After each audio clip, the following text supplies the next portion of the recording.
This program features live coverage of an African safari and may include animal kills and carcasses. Viewer discretion is advised.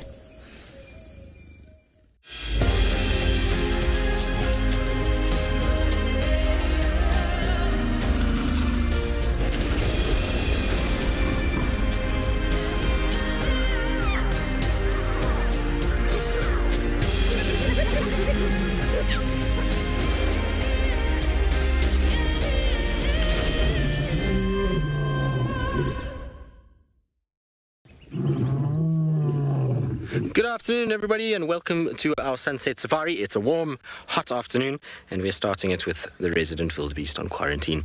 As you can see, they're trying to seek some shade of their own.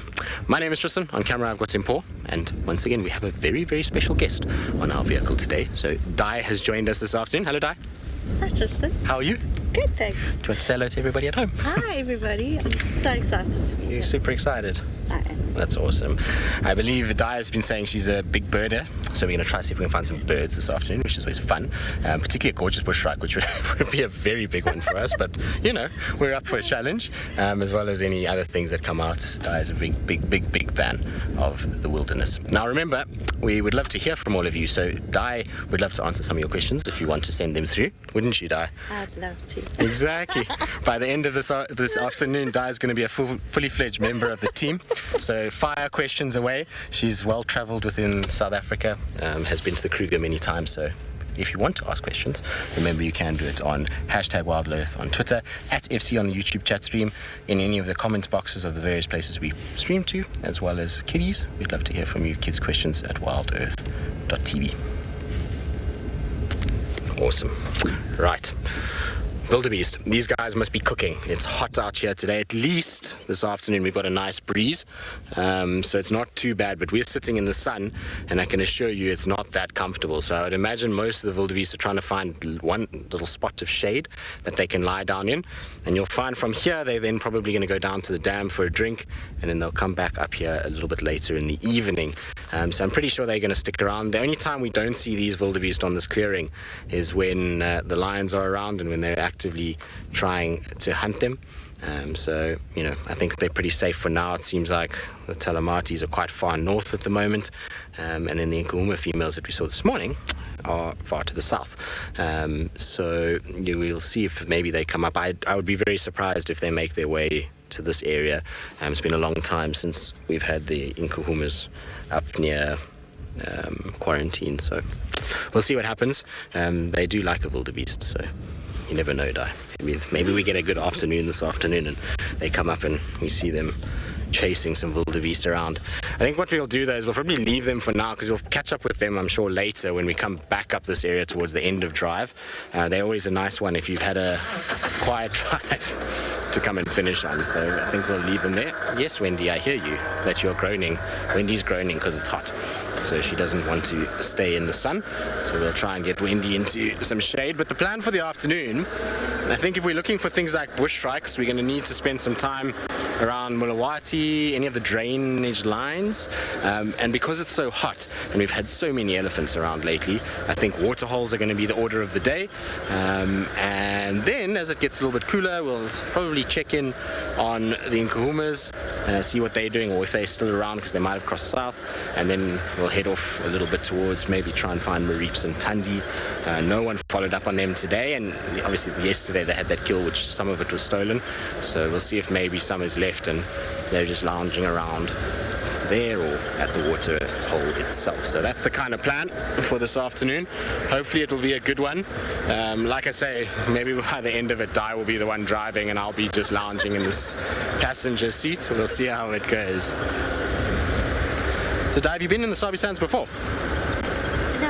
No. Okay, so that's cool. Well, hopefully you're going to enjoy your afternoon with us. It's lots of things to look forward to, and talking about looking forward to, it's that time where you guys get to see what our weather will be this afternoon.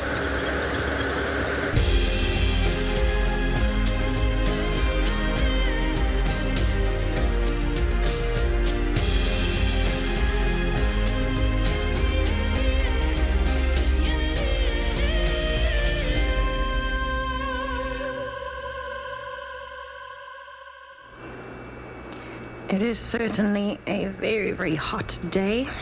I'm actually sitting with a herd of elephants at Tswalu Dam that are having a lovely mud splashing session in the heat.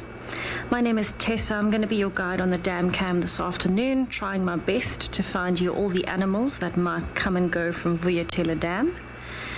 And at the moment, I'm just really enjoying watching these elephants that are splashing themselves. Seems to be quite a large herd, well over 20, and they are spread out right the way through the thickets at the back. And it seems like they're all taking turns going off into the distance and feeding, and then coming back to have some fun in the mud like these ones.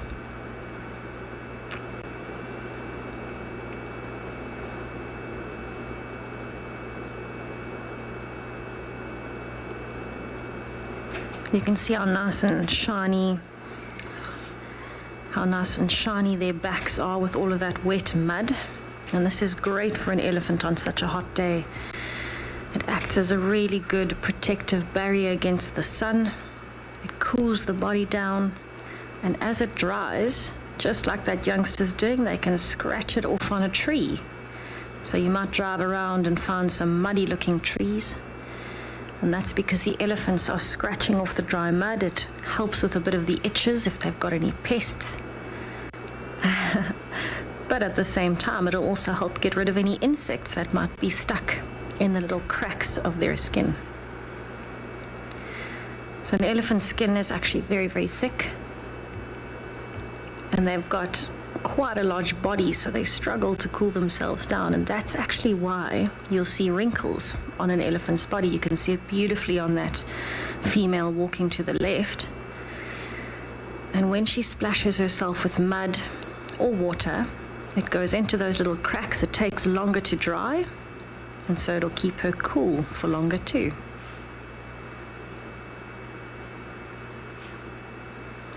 You can imagine how hot the elephants must be feeling on a day like today. So I'm sure they are very, very grateful that there is a dam where they can come and mud wallow. So just to show you where the other elephants are, there are some in the distance underneath the trees in the drainage line. Every now and then there's just a bit of movement. And the rest of the herd takes turns coming down like that youngster. All right, but while I look for the other elephants and see what else is happening at the dam, let me send you over to JP, who would like to say good afternoon.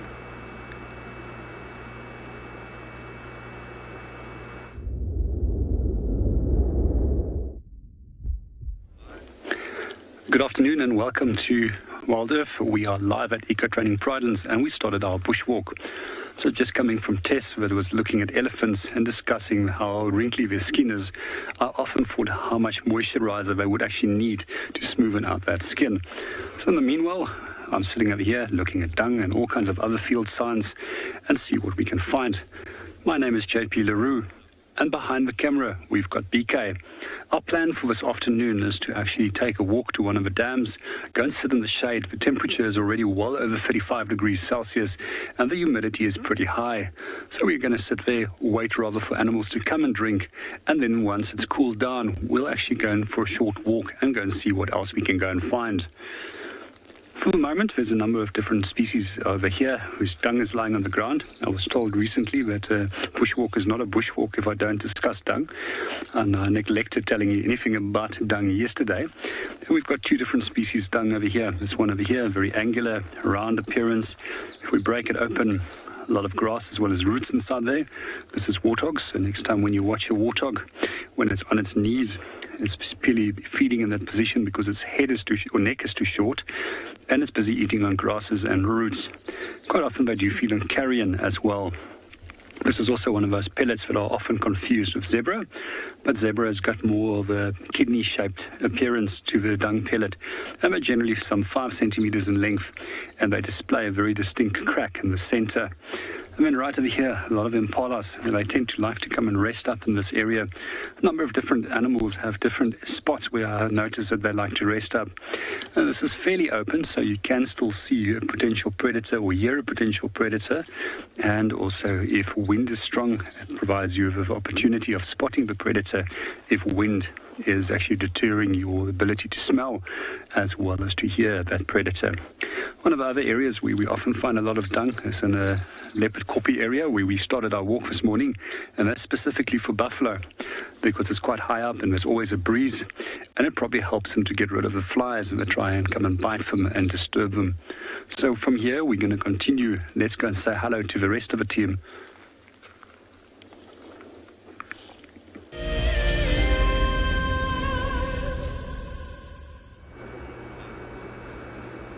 It is certainly quite the busy afternoon at the dam. You can actually just see a lot of guarri trees moving, those very, very green trees. So one of the elephants that's just finished with a mud wallow is feeding there. And the herd is actually quite spread out now. Some of them are up in the hills in the distance. And you can kind of just see every now and then an elephant moving through in the thickets very far away. There are still some that have moved towards the drainage line as well.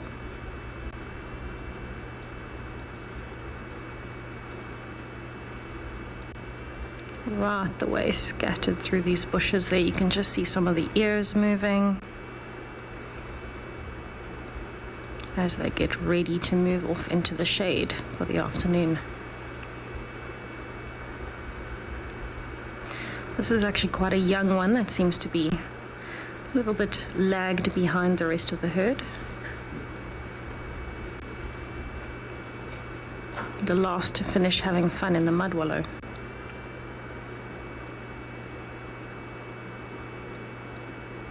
So while we watch those ones walk away, let's just have a listen to the bird calls. There were actually quite a few active birds this afternoon.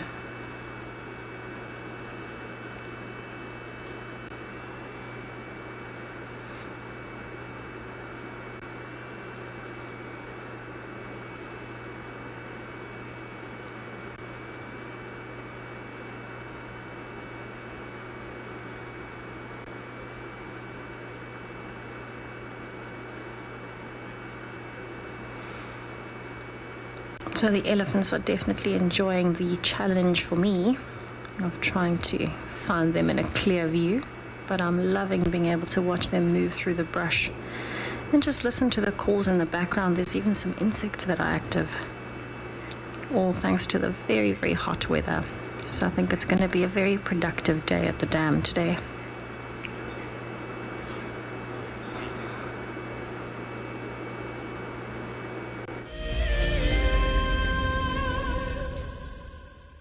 Well, we're still bumbling along. We've just arrived at Treehouse Dam, and while there's no ellies or any sign of buffalo or giraffe around here, or even a leopard, there is a hippo, which we'll get to shortly. I'm just going to get round and get to a nice spot where we can film it, because I like filming this hippo from a little bit lower than the dam wall.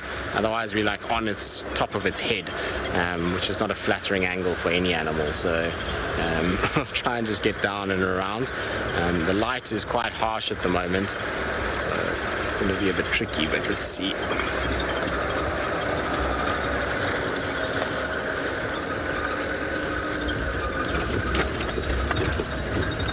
See if we park. Yeah, I parked here the other day with him and actually had quite a cool sighting. Sorry, little blacksmith lapwings. Alrighty. Let's try from down here. It's amazing actually how much Treehouse Dam is dropping at the moment. Hello, boy. Now this particular hippo, I don't think we've ever given him a name. I think at one point he was Scuba Steve, but then it kind of got all confused with hippos moving around and dams drying out and all that kind of stuff. But he generally can be quite a grumpy fella. The other day when the Djuma Pride was here with the two evokers, he was not happy about the fact that everybody was here, and he was throwing water and just generally showing off like the brute that he is. There was teeth and splashing, and the lions really didn't pay any attention to him whatsoever. I'm actually surprised he's got his head up this afternoon. Generally, when I come here with the vehicle, he goes under, and it just has these little nostrils that poke up most of the time, and then the eyes come up, and he sees us, and then he goes back down quickly. So the fact that he's being pretty chilled today is a good sign. Maybe it's even a different hippo. Yeah, it's hard to know, but I suspect it would be the same one. This time of the year, you normally have individuals that have worked out where they can find water. So they have kind of mapped out their area, and then they routinely will visit. And I'm sure he bounces between different water holes, and that's why we don't see him every single day. You probably find that when he moves out at night and he goes and grazes, because their grazing will be a lot further than normal at the moment because of the dryness of the bush and the lack of nutrient value. They push it further afield, and so maybe he was grazing in this area yesterday, and this is just much closer than having to trek all the way back from where he's come from, which could be as far as somewhere like Treehouse Dam on Little Gowrie. So it makes just more sense to find the closest water and then go into it, particularly if the sun is starting to come up and it's going to be as hot as it is today, because, well, we know with hippos is that they dry out pretty quickly, and they can get their skin burnt quite badly if they're in hot sun like this for extended and prolonged periods of time.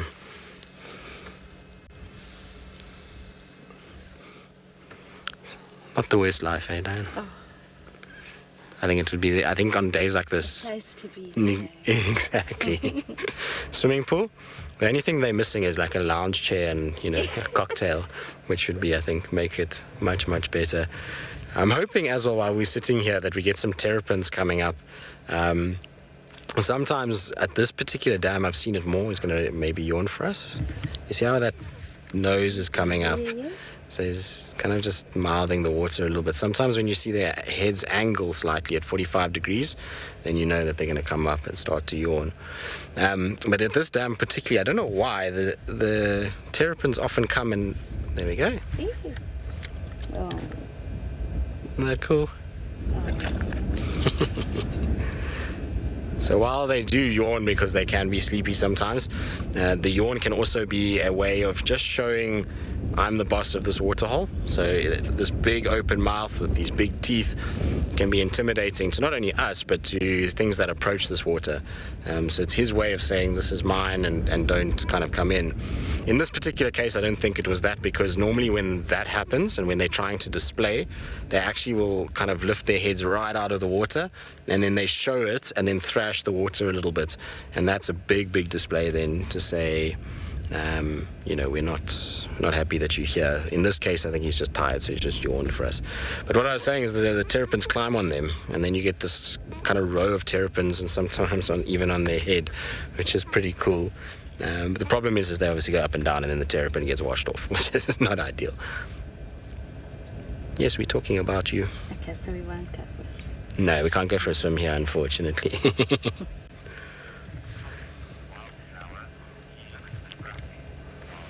So Wildflower does look a little bit grumpy. He's probably grumpy because he's alone and doesn't quite fit in his water hole. You can see his back is sticking out. You might find he's even sitting at that level. Treehouse Dam is not very deep. It's quite big, but it's not deep. So where he's sitting now, I wouldn't be surprised that he's kind of got his back, and his legs are actually down, but yet he's still somewhat visible from the surface. I think I'd be grumpy too if I was on my own all day, every day.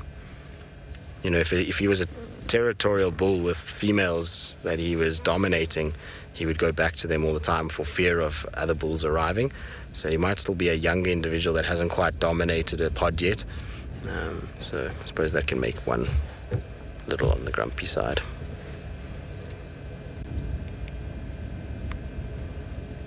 But you'll find he's not going to move now the whole afternoon. He'll only come out when that sun comes down. And they're generally not too long after the sun sets. So around sort of 6 o'clock, 6:15, you start to see them coming out of their water points and then going off to go and feed. Now the thing is if we were here at that time, they wouldn't go. They only wait until such time as the coast is clear, and then they go. They know they're much more vulnerable on land, so that's why they do that. All right, we're going to leave our hippo to itself. Let's see what else we can go and find. Talking about things wallowing in water and on the edges of water, soon we'll have very cute little sea creatures that love to play around in the water.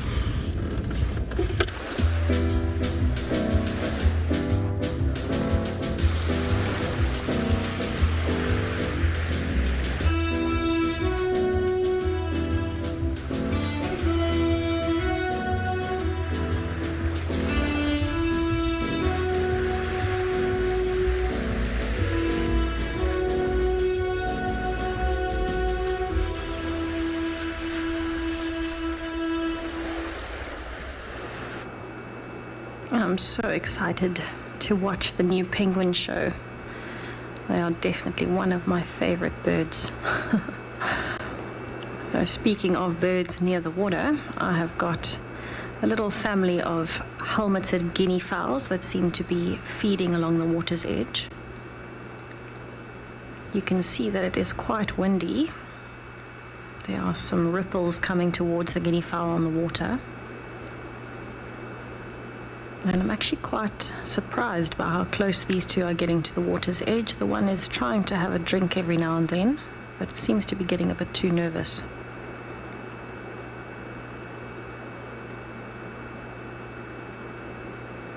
So they are actually the only two of the family that are out in the sun. The rest of the family is actually hiding in the shade at the moment. To show you where they are.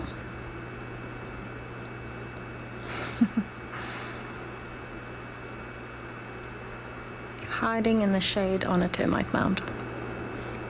So there you can see the helmet quite nicely and that little bit of blue on the face, especially in the sunlight. And these birds are actually omnivorous. They're one of the few birds that will eat insects, plants, pretty much anything they can find. And one of the prettiest ones too, with the spotted feathers. The face is quite unusual. It's always reminded me a bit of a velociraptor.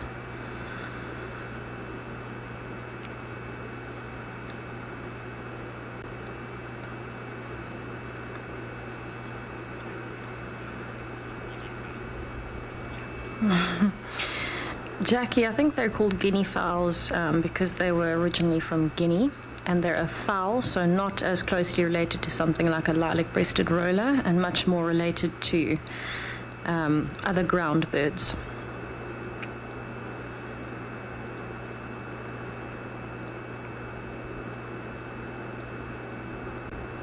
You can see the wind is causing a little bit of havoc with the autofocus. So I am going to do my best to keep everything in focus for you. You can hear the wind has picked up very, very much. We've had a very strange wind for the last 10 days. I think the rest of the family is actually still milling around, trying to find some food, and probably right on the edge of the watering hole, the things that they would be looking for would be small insects, maybe some seeds, and any fresh growth, that greenery that you can see.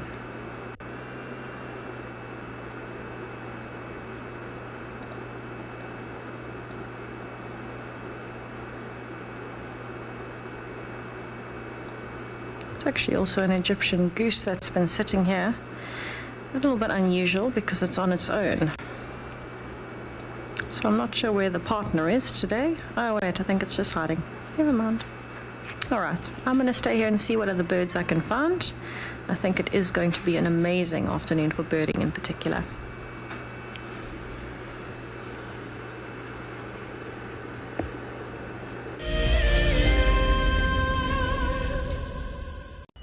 The WildEarth channel now runs for 24 hours a day and is filled with exciting wildlife experiences for the whole family. In addition to our twice-daily live safaris from Africa, we launched Sea Forest. Free divers explore the great African kelp forest under the water in Cape Town, while naturalists on the surface explain what we are seeing in real time. Our Escape to Nature series features exceptional wildlife footage throughout the day, and here you can immerse yourself in the sights and sounds of nature. And finally, we are launching a brand new penguin experience later this month, where you can follow the lives of a group of African penguins daily and in real time.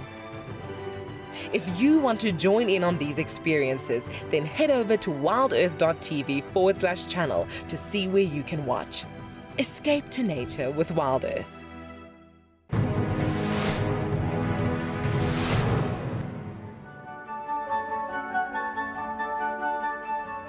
Civilized to just found some black rhino tracks, a mother with a calf. The calf tracks are so small. They're somewhere here in this area, but it's too dense to walk this way. So we're gonna walk around where it's not so dense. Let's hope we get lucky.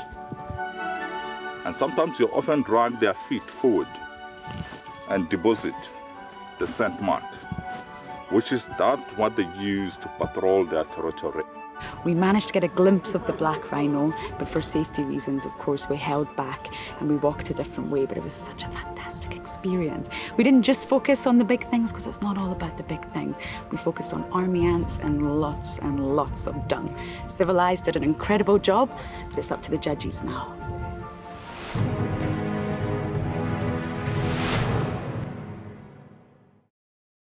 Something very, very interesting. I didn't plan this, but this is a scene rarely seen. This is what we call a journey of giraffe. So beautiful.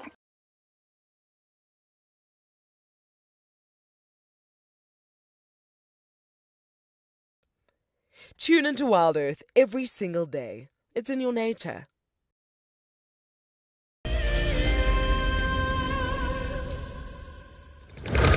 Just want to quickly check some tracks back here, because it seems like something crossed the road, but I didn't see nicely what it was.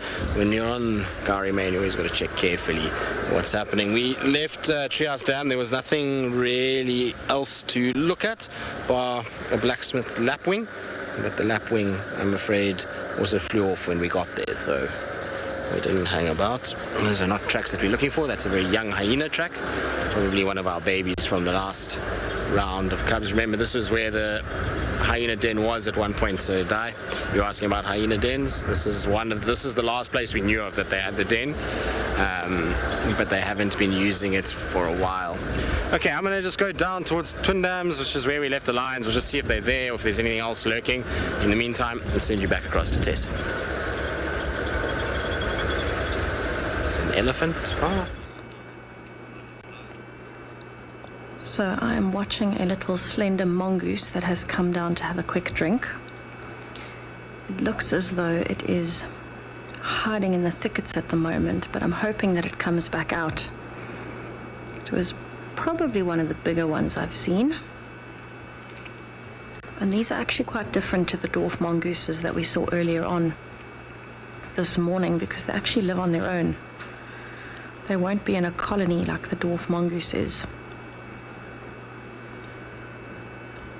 I'm really hoping it comes out. You can hear quite a few birds calling. That's because they're alarm calling at the slender mongoose. There it goes. Down onto the bank. You can just see the flits of movement.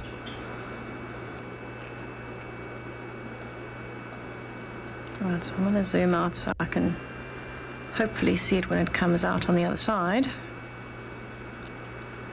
So these are particularly well known for eating small birds, eggs, anything like that. So particularly here at a waterhole, it's very important for things like blacksmith lapwings that might have nests on the floor to start alarm calling and possibly even try and mob the slender mongoose away.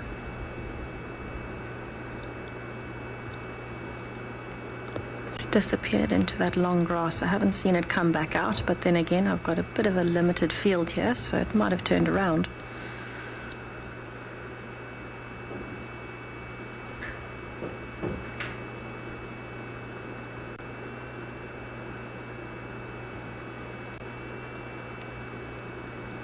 So I haven't seen any reaction from birds mobbing down, but you never know, they still might. But I'm definitely going to keep looking out and see if I can find it again. It was so incredible to watch it moving along so quickly.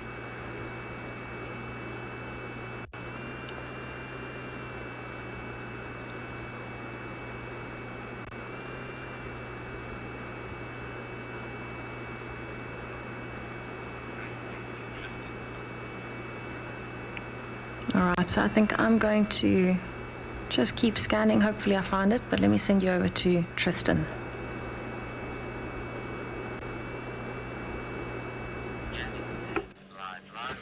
Well, Tessa keeps scanning around and watches her slender mongoose, which I must admit I agree with her. They're pretty cool little animals. It's fascinating to watch. We're with the Nguma 3 that are still lying pretty much the same spot as we had them this morning. They're just opposite side of this little baby leadwood, and I think it's a guarri. Yeah, very tall guarri, which is quite interesting. And that's got a little bit of shade for them. So I would imagine what we're going to find is that they're going to spend, like all the animals that we've seen this afternoon, bar the hippo, some time in the shade waiting for this heat to dissipate a little bit, and then they'll start to get up and think about moving. If you look at all three lionesses, none of them are exceptionally full. They've all got quite flat stomachs. You can actually see quite nicely with the one that's lying with her tummy towards us that she's got the suckle marks from the cubs.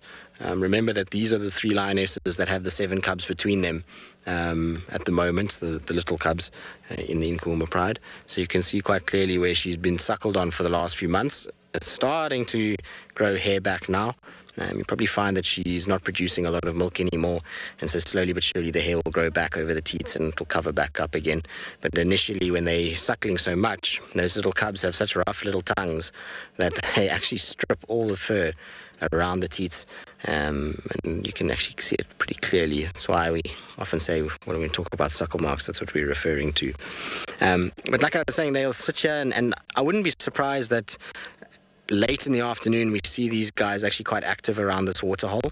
So Twin Dams is behind us at the moment, and it's a great place for impalas, kudu, giraffe even to come down, and I wouldn't be surprised if they have a crack at some of those animals that try come down to have a drink.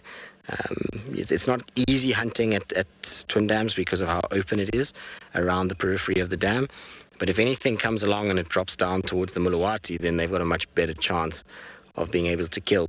And a pride of 3 like this, what they're going to be looking for mostly is going to be things like kudu. That's going to be something that's a big meal, but not something that they have to require huge amounts of power for. It's not like hunting a buffalo or a giraffe that generally requires more numbers and also a male to be present to really help out with all of that. It's crazy to think, though, that these guys, when they were born into the drought period, some of them were jumping on live buffalo when they were like 4 months old, 3-4 months old. The buffalo was so weak that the pride was pulling them down at will, basically. And there was that crazy sighting very close to Djuma Lodge where they pulled down a buffalo and it was still alive, and the cubs were like jumping on its face and its nose and everything else. Girls, this is a very small amount of shade for 3 of you. I feel like they could have picked a better spot to lie, particularly because behind us are 2 monstrous jackalberries with huge amounts of shade. So the fact that they've chosen here makes little to no sense, but you know, it's what lions do. So they do some things that puzzle us sometimes.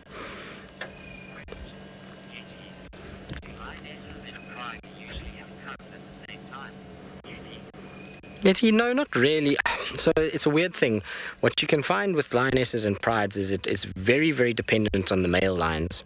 So when you have, let's say in this example, these 3 were of similar age, so they would have come into estrus at similar times, hence why they all produce cubs at a similar time. But why I say males are important is that if they were older, let's say they had these cubs now and we get a coalition of 4 that comes through here, they'll kill those cubs, and what that's going to mean is it's going to bring these 3 females into estrus at a very similar time, and there's going to be a repopulation of the pride based off the new males. And then when they get kicked out, the same kind of thing. If the males are successful enough to last for a 2nd litter or 3rd litter, then you get very random situations, because the females, some of them will leave their cubs and be ready to mate at 2. Some are even as much as 3 years old when they start to think about having another litter. So then it becomes very staggered. But when you've got young animals that are all born around the same time and come into age at the same time, or you've got new males, that's when you're in a situation where you get all cubs from all the females at a very similar time. So yeah, that's how that kind of works. But I'm almost sure that these 3 are going to split from the main pride. You know, the pride is getting so big now that it's, I don't even know what the number, I think it's 21 of them in total now. Might even be more. It's been so long since I've seen them all together. But if there's 21 lions together, it's a staggering amount of food that they need to catch. And as we've seen over the last few days, yes, there's a lot of giraffe around, but there's very few buffalo at the moment, unless that big herd comes through. And when the big herd comes through, it's again once every 2 weeks. And so it's not really enough food to sustain 21 lions. So what I think is going to happen is that with the splits, you're going to find these younger females with their cubs are going to start looking after themselves a lot more, and because they off the pride raising the cubs, that just starts to get more and more kind of settled, and they stay away more for longer periods. And then you're going to find that those male lions are going to start to come in, and while these 3 might stay with the vokers, who are the fathers, and push with them wherever they go, you might find the other lionesses come into heat, and a new coalition comes in, and then they join them, and then you're going to find that the split will be pretty permanent. We're seeing the same thing with the Talamati pride at the moment. So both Nkuhumas and Talamatis, because of their numbers, are struggling with food, and there's also, in the Talamati's case, a male lion issue with dark mane and S8. S8 seems to have covered 3 females now, the older females, and it seems like the sub-adults and 1 old female are kind of moving together on their own, and dark mane joins them. So that's also creating a little bit of change in the dynamics, and why you're starting to see females raising cubs kind of separate to the pride that you normally see. But if that happens, it'll be crazy, because we'll end up with a situation where the original pride, which I don't even know what the name of it was, has split into the Nkuhumas, Torchwoods, Talamatis. And if the Talamatis split and the Nkuhumas split, and there's very real possibility that the Torchwoods will split, then you're going to end up with like 6 prides that come from 1, which is pretty insane. So we'll see what happens, and we'll see how it all plays out. But I'm sure there's lots of things that are going to happen within the lion dynamic over the course of the next few months.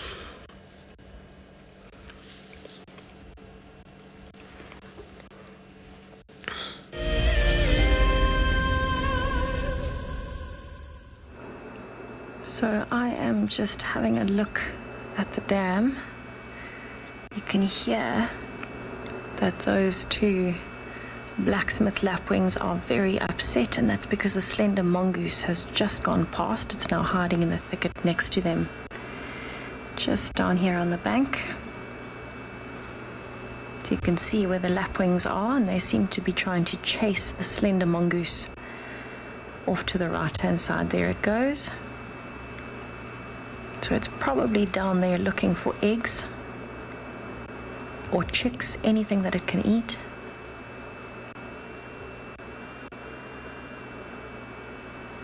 And definitely a good place to be. It also knows that there are not many other predators active right now, so it doesn't have to worry about much. But it's got hopefully some easy pickings next to the dam. It actually looks like it's getting a drink of water there.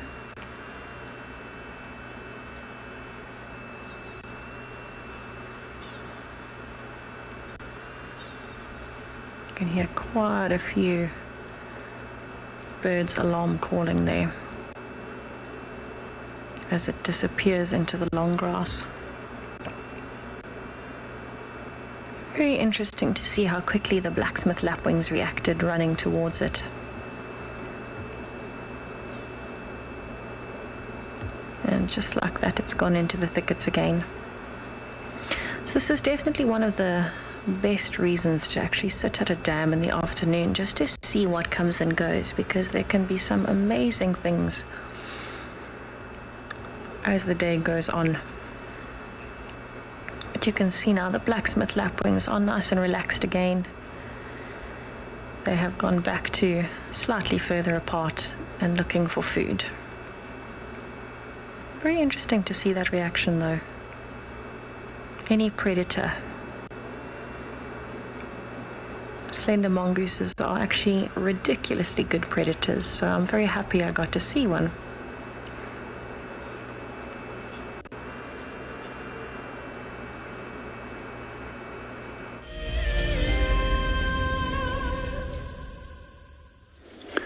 Welcome back on Bushwalk. We're just going to stand very still for the moment. At the moment we're watching a striped skink.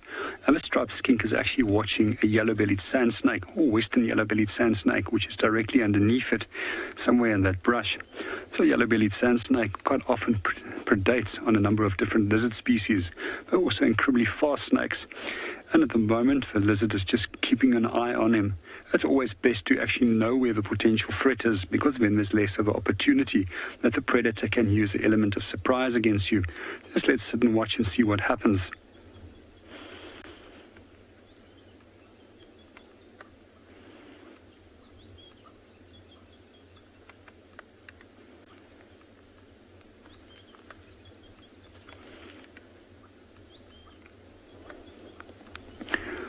So I find it incredibly amazing how that snake just blends in with the environment and we can't see it, but that skink still has an eye on it.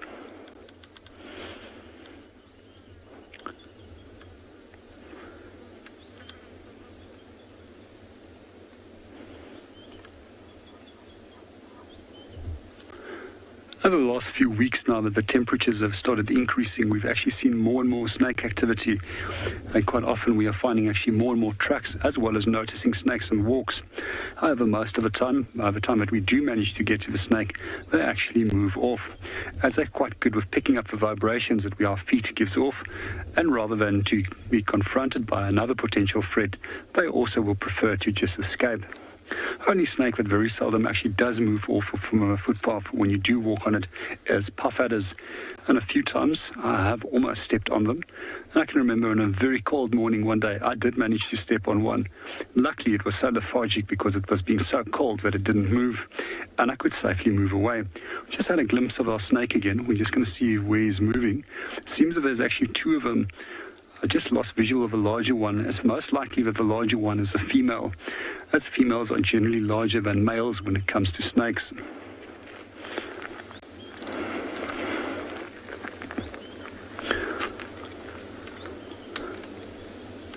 That snake is now right at the base of that tree, and the skink has still got its eye on it.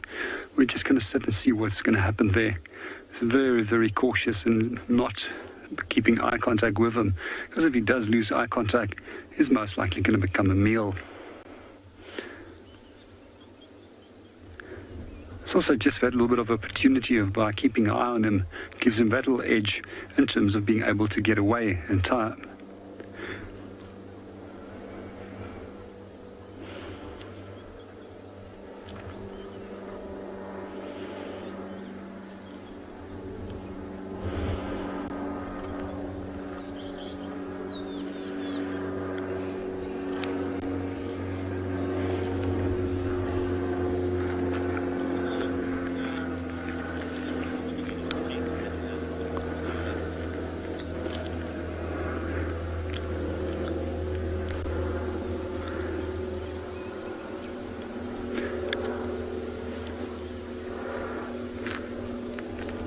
Good afternoon, Kola, and welcome to the show. And with regards to your question, what is the difference between a skink and a lizard?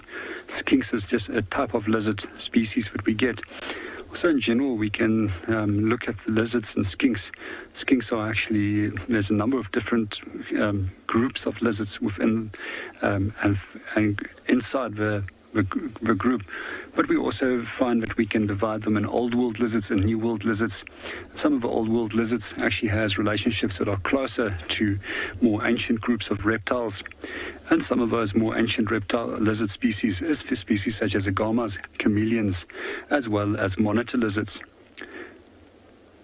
It's also interesting that those last group that we mentioned also tends to have certain peptides in their saliva, which is toxins. However, they can't inject it into a prey item compared to new or young or more recently evolved lizards.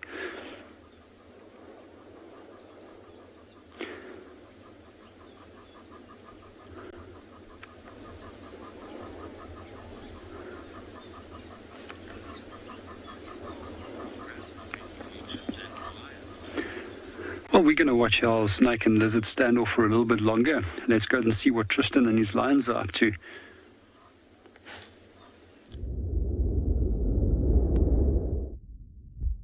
Generally doesn't work very well for skinks when they have a standoff with a snake, but it all depends on how big the snake is, I suppose. All things are relative, but it should be fascinating to watch. At the moment, the lions, well, they're doing what lions do best, which is to have a nap. I realize that it's not generally the time that we would normally spend with lions at this time of the day, but given that they're so close to the boundary, and because we've hardly ever spent time with the Djuma Pride, I thought it'd be good if we just came and checked in early, and then we can come back a little bit later. It's also now's the time where there's very few vehicles that are out, so we get to spend time with them on our own, which is always very, very pleasant. So yeah, it's good. We were actually, Di and I were just talking about lions, and Di was telling me a very cool story about her trip now in Kruger. She's just been in Kruger for 7 nights.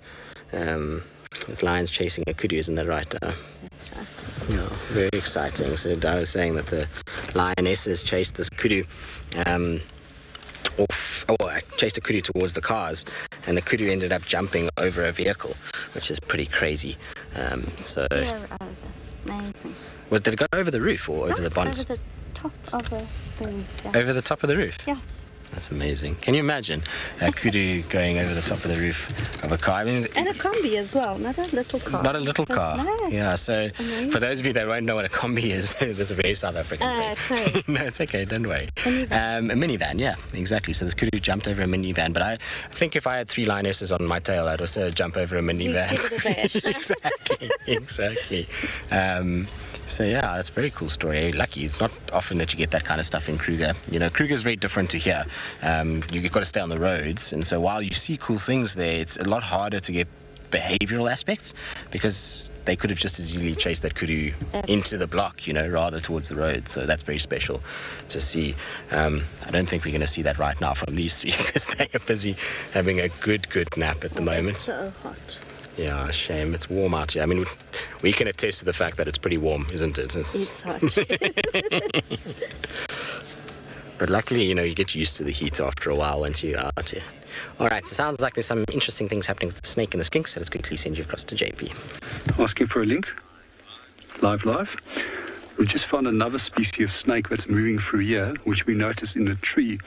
As we just mentioned, that the temperatures are increasing over the last few weeks. The snake activity is becoming more and more. During the winter months, they go and hide, and they stay quite close by to their openings in the low-veld region. And they'll just come and bask for a few hours in some species, and then they will retreat back inside and not move around, so that they can conserve energy. Snakes are very fortunate in that way, and that also enables them that they can go for months at end without using any form of energy and burning any more calories, as what we would have done by simply using the sun to increase their body temperature. So see what he is going to get up to. I haven't got a clear view on him yet, but this one might be a spotted bush snake. The binoculars I have at the moment is struggling to actually focus. Let's see what he's going to get up to. I'm just going to see if I can get a better view of him.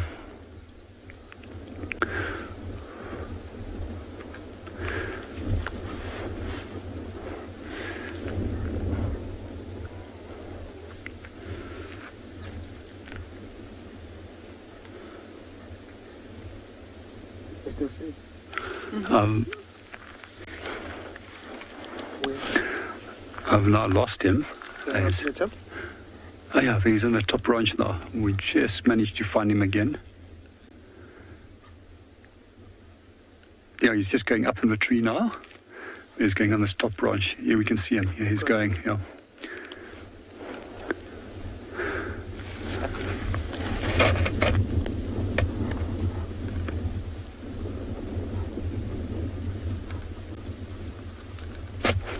We were just discussing that this morning, how snakes use different methods of moving.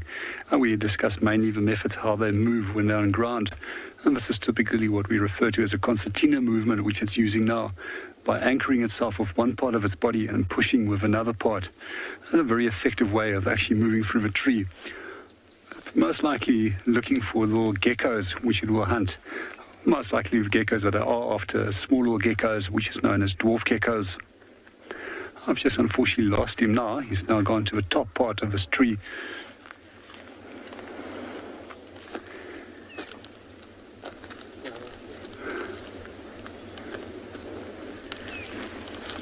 So in general, when it does come to snakes, we quite often find anything that is green by accident gets called a green mamba. We do not have green mambas in the Lowveld. They're a coastal species which we find in the Mozambique coastal plains, and they come as far down as South Africa and Durban. Here we go. It's just moving across this tree. See if we can get a better view of him by just going on this side. And then also what we find in general, that anything that's dark brown or black in color generally gets referred to as a mamba.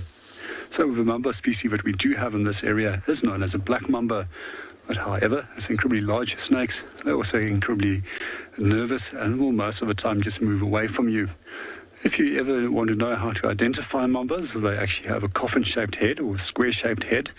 And the reason why it's called a black mamba is not because of the color of the snake itself, but the color of the insides of its mouth, which is black in color. And it's suggested that it's potentially a warning signal.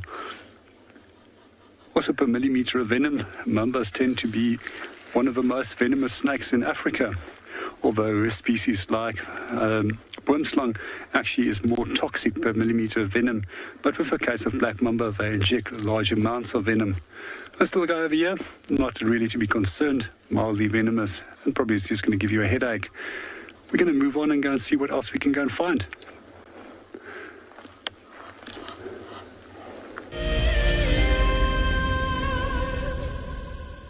The Masai Mara in Kenya is an iconic wilderness filled with life. Its inspirational beauty has captivated our hearts on WildEarth for many years. While this season of the world's greatest migration has been missed, WildEarth is preparing a spectacular comeback in 2022. For the first time ever, WildEarth will be running expeditions to Kenya's Masai Mara throughout the 2022 migration season. Hosted by David Githu and Isaac Rotich, you could be a part of the team that shares the wildebeest migration with the world, live on WildEarth's daily safaris.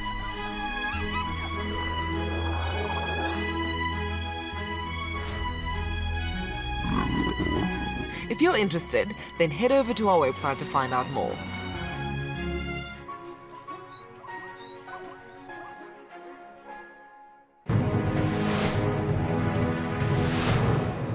We're in the center of the reserve. It's a much more open area, so a completely different experience. It's also in the afternoon, so just a little bit hot, shall we say.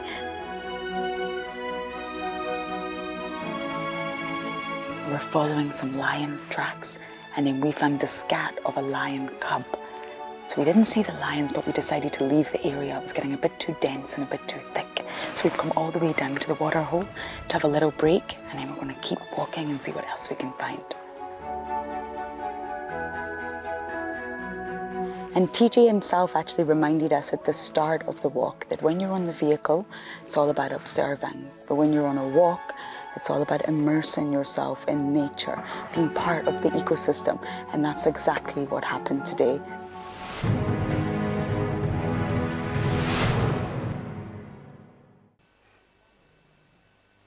This is a battle of two great carnivores of the African wilderness. Whew. Whoa! You don't want to be under those jaws. Definitely, this round goes to the lion. Look at that. Fantastic. Expect the unexpected here on WildEarth daily.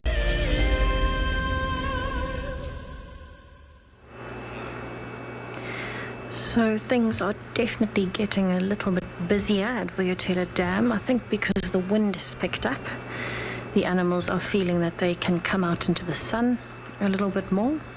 So I'm sitting with a herd of blue wildebeest that have just had a very quick drink and have moved up to start grazing in this open area just to the side of Tswalu Dam. In the background as well, right at the back left in the shade underneath the fallen tree, you can see 3 young warthogs as well that are sticking to the shade and feeding. But I'm really, really loving these wildebeest. You can see how big their bellies are. They are definitely pregnant and quite far along as well.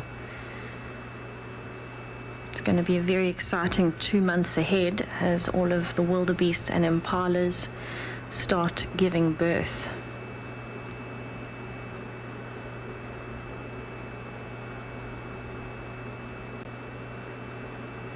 This one's definitely got quite the itch, scratching itself. You can hear a lot of grey go-away birds as well. So just in the last 5 minutes or so, there has been a very big pickup in the amount of different noises you can hear.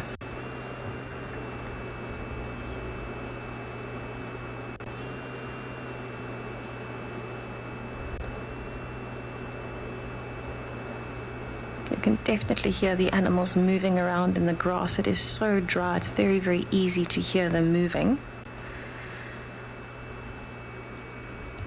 And you can imagine it's been quite a long winter for them, so these wildebeest, I'm sure, just like their other animals, are really just waiting for a little bit more substantial rain.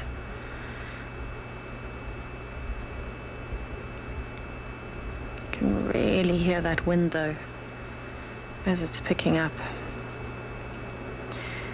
So have a look at how rounded her belly is, especially when she stands kind of facing towards you or away from you like that. You can really see how far along she is in her pregnancy. And for wildebeest, it's actually quite long. It's 250 days or so. So you can imagine she's just been getting bigger and bigger, and her calf should actually be born within the next month or so. Wildebeest calves tend to be born a little bit before impala lambs, and so it'll be very interesting to see when they give birth.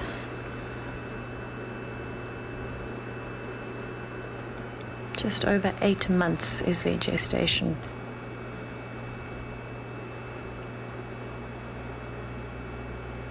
You can see how nice and shiny their coats are, so even though it has been a very dry winter, they are in excellent condition. You definitely would not say that they have been struggling.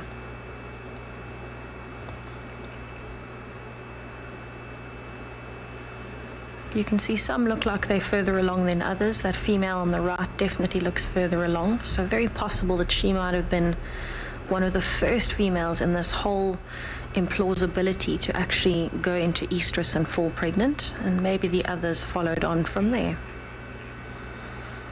So it'll be very interesting to see when these little calves are born.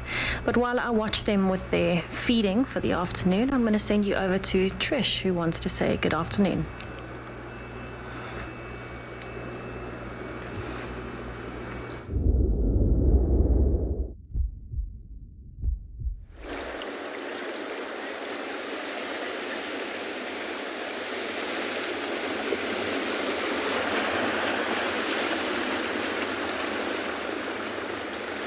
Yes, you guessed it. We're back here in Cape Town with you lovely people.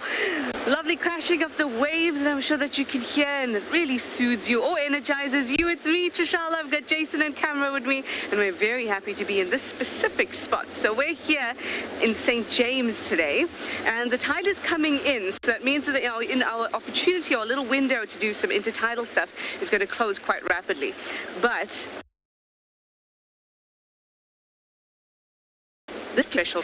Now, some of you might recognize it, but I'd be very impressed if you do recognize it. It is a rock where we know that there is an octopus den.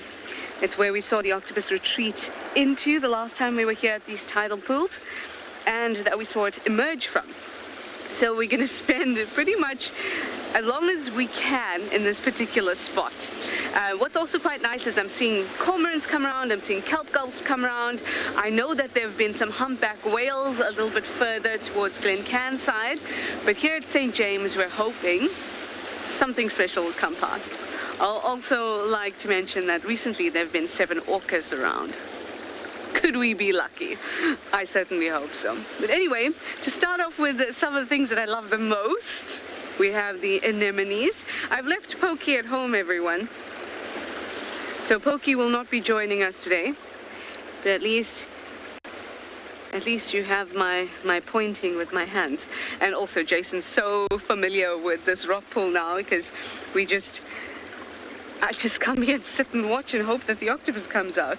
And he's familiar with it too. So here we have some sand anemones. You can see that they're chilling quite a bit. And I say they're chilling because their tentacles are not too... Ooh, we have a big wave. Maybe we'll just stand up for a moment.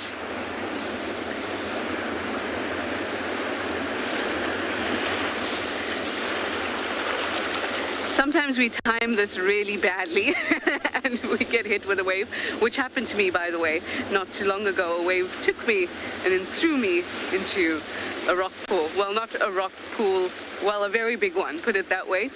I couldn't touch the bottom. That's how big it was. So anyway, we were looking at these anemones, and I said to you that the tentacles are quite relaxed, which is why I'm saying that they're chilling.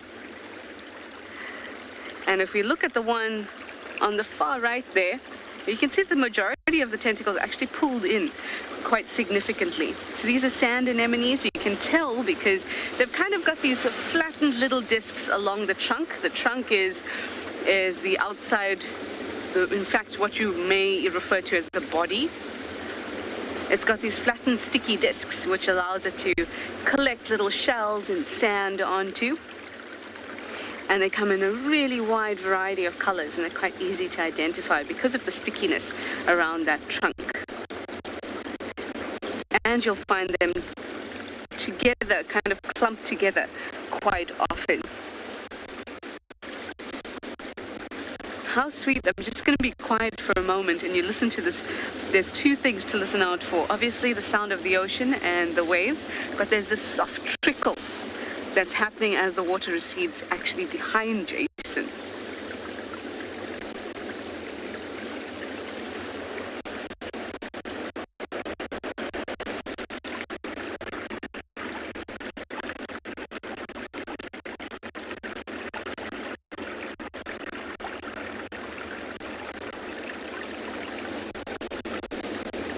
Isn't that sound just lovely? We're going to do a lot more of this, just listen and immerse ourselves. But for now, I'm going to send you from our beach walk here to JP on a bushwalk.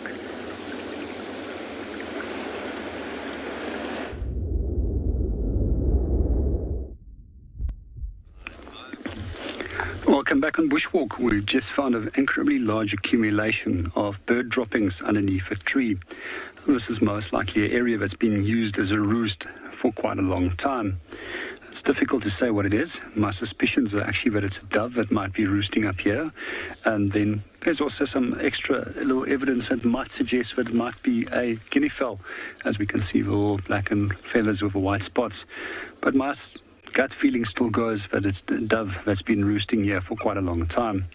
What I do find quite interesting about bird droppings is that they refer to as uric acid compared to humans that will use urea, or animals that will create urea as a waste product. And this is actually a very interesting way of conserving water. However, the cost of energy in producing uric acid is incredibly high compared to us. We use quite a large amount of liquid to wash out that the nitrogen out of our system, as well as the other waste products. What I've also noticed over the years, and quite often, especially where we have eruptions of red-billed quellias, they will also have their droppings that will form underneath a tree. And it seems that it almost will act as a fertilizing agent the moment that it starts raining. And then those nutrients and minerals that's been locked up then gets absorbed by the plants again, which spurs a little bit of growth. We also sometimes find with certain bird species like guinea fowls as well as francolins, when it does come to their droppings, that their droppings can generally be either this color that we see over here with a typical white tip due to uric acid, or it can be entirely black in color.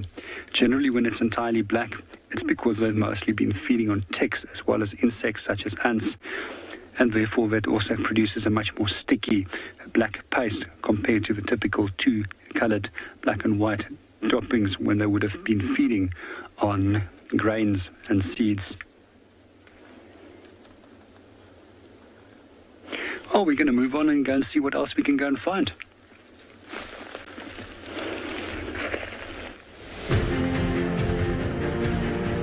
As WildEarth has shown, a guide is critical to your enjoyment when on safari. Safari Guide of the Year is an annual event which creates awareness for these men and women who dedicate their lives to tourism and wildlife. WildEarth fully supports this initiative that gives more credit to a profession that drives our economy and flies South African flags higher than most.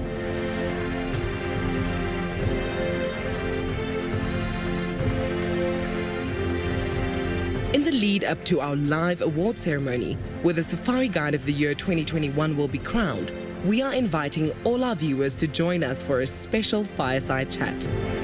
Open to everyone, this unique event invites some of the top guides in the country to Djuma on the 26th of September, straight after the Sunset Safari. I am very excited for our upcoming fireside chat tonight. I think it's going to be a lot of fun. And I'm very, very happy that we've got some elephants that have come down to have a drink on such a hot afternoon.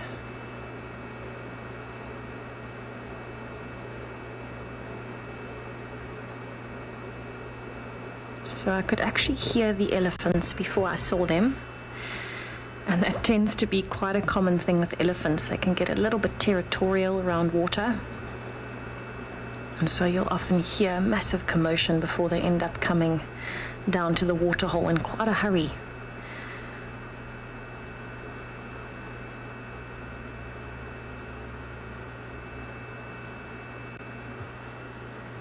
So you can imagine for such a large animal, especially with dark skin, you know, for an elephant to stay cool on a day like today where it's over 30 degrees Celsius is incredibly tough. And so for these elephants, it is crucial that they can drink every single day, not only to aid digestion, but to keep them cool as well. And so a daily visit to the dam is something that elephants have to do. If they can, they'll actually come down more than once. I'd be very interested to see if this little herd is maybe part of the bigger herd that was here earlier, because they might have actually been together at some point and then split. As resources started drying up over the dry winter, they definitely could have split from the rest of the family. So I'd actually love to see if they're going to disappear into the same drainage line for the rest of the day.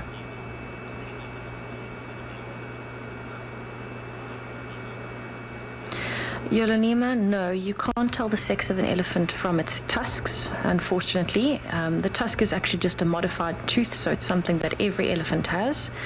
Some of the elephants these days are actually, they have a gene for no tusks, or very small tusks, but no, you can't tell the sex.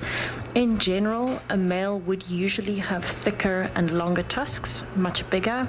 But this is just a general rule of thumb. It's something that will change and adapt to the environment, to different pressures, like poaching.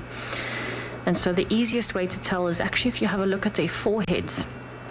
You can actually use the shape of the forehead to tell what the sex is. So you can see, especially the one in the front and the one behind it, the top of the forehead is quite angular.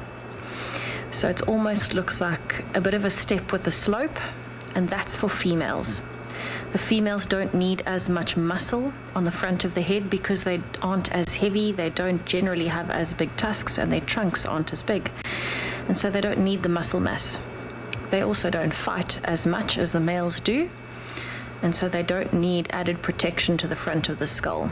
A male, though, will have a very, very rounded skull in the front. He'll have a lot of extra muscle mass, and so it won't have the step, and the step that I'm talking about, just to show you up close, you can see it very well with the third elephant, and then the one behind is most likely a male because it's a very rounded forehead.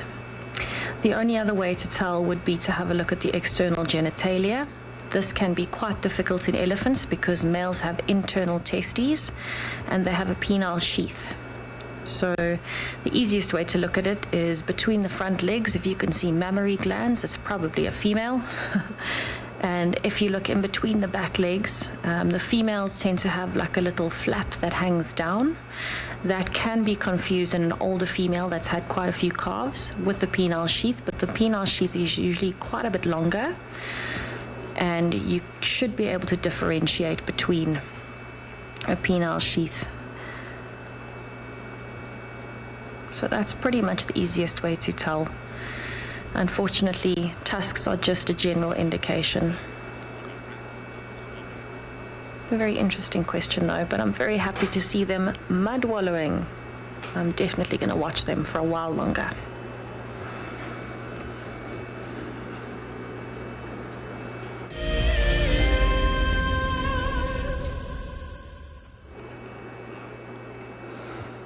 They're actually throwing the mud all the way over their backs, especially this younger female closer to us.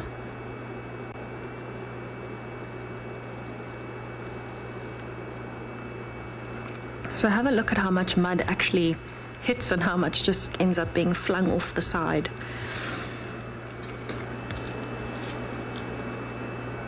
You can actually hear the mud as it hits their bodies too, if you have a listen.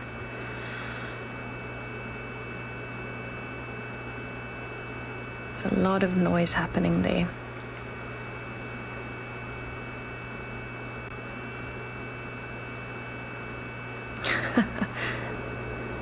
Oh, you can't hear it, all right.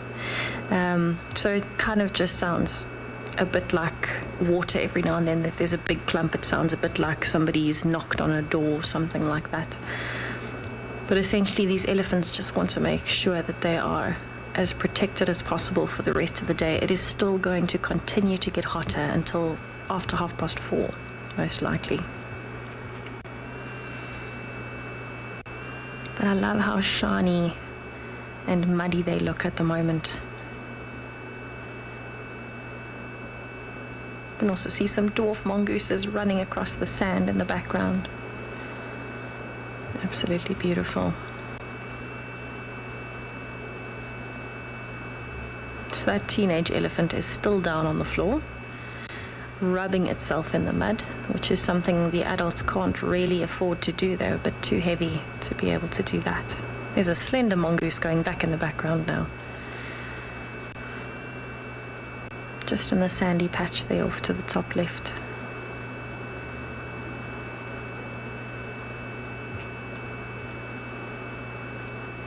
Absolutely beautiful to see the sun glistening off some very muddy and happy looking elephants at the waterhole. This is exactly what I was hoping to see today. Elephants having a good time in the heat at the dam. Very, very special.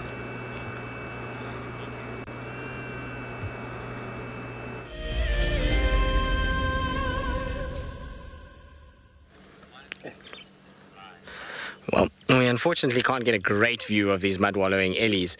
The signal at Leadwood Dam is always a bit dicey at best. So we had to position in a weird and wonderful spot. But they're just finishing up now. They were having a really good mud wallow. You can see they are absolutely covered in it. There's these little holes on the edge of the dam here that have water that is seeping through the bottom. And the eddies are getting in there, and they're just rolling and covering themselves in mud. And in this heat, it's the best thing for them. It protects their skin from the sun, so it stops them releasing too much moisture. It stops them being burnt by the sun. It also just cools everything down and makes them feel a lot better about life. I thought I saw something running there, and we know Marips likes to spend time amongst elephants and big animals. See where that little baby is charging to, Paul? Yeah. Yeah, there. Charging a warthog. Little warthog. Okay. Just saw some movement in the grass. I was wondering if maybe it wasn't him. There goes the warthog. Naughty little thing, chasing the warthog away. Poor warthog, I'm sure, just wants to come and have a mud wallow too. But that's not all that's here. Besides the ellies, we also have a beautiful saddle-billed stork that is fishing at the moment. So it's moving around in a fast-drying dam at the moment. That's going to quickly lose water if we don't get rain. And it's trying to, because it's getting shallower and shallower, so a lot of the fish are being pushed into these shallow pools, and makes the perfect place for them to hunt. So they'll be going after the various little catfish and bream species. They'll even catch frogs, terrapins. They're pretty exceptional hunters, and they can swallow quite large prey. A lot of people don't give them credit for the size of the prey that they can bring down or take down. I once saw one swallowing a terrapin, and it was so big that when it swallowed it, the whole neck was distended in the shape of a terrapin. It was very funny. I don't think the saddle-billed stork found it funny, but after it had swallowed, but it certainly looked hilarious from our perspective. It's no wonder that there's a hive of activity around this dam from an elephant standpoint. It is brutally hot in the sun still. Feel like temperature has still got a long way to go to cool down before the likes of little Mareep starts walking around and coming for water. I think you'd have to check this dam a little bit later than what we are now. I was just kind of hoping that maybe he'd come and drank at some point during the day and then just found a little shady spot to lie down, and we'd find him there. Some more elephants actually coming in, which is going to be nice. I think they'll come for a drink first and then they'll go mud wallow after.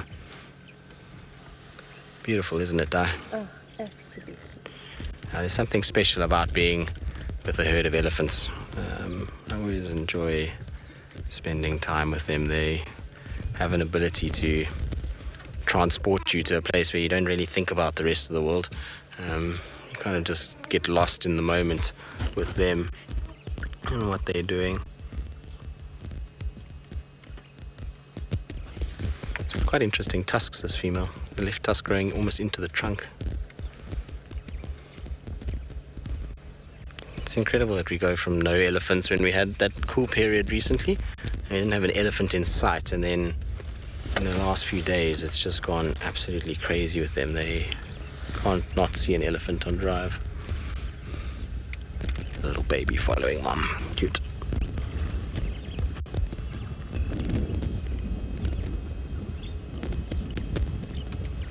I always love how they follow so nice and close to their moms. They know, like, if they fall off the back, that they can get themselves into trouble. Susie, you say elephants mud wallowing or having a pool party is always great.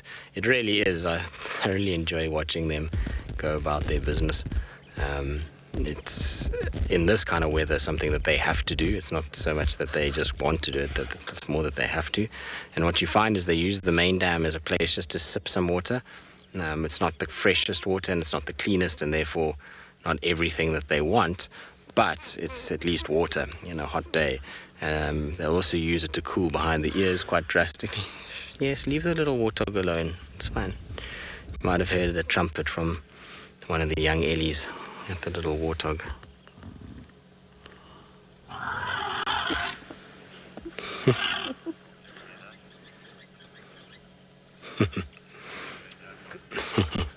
Making lots of noise. Here comes one of the young bulls to meet up with the rest.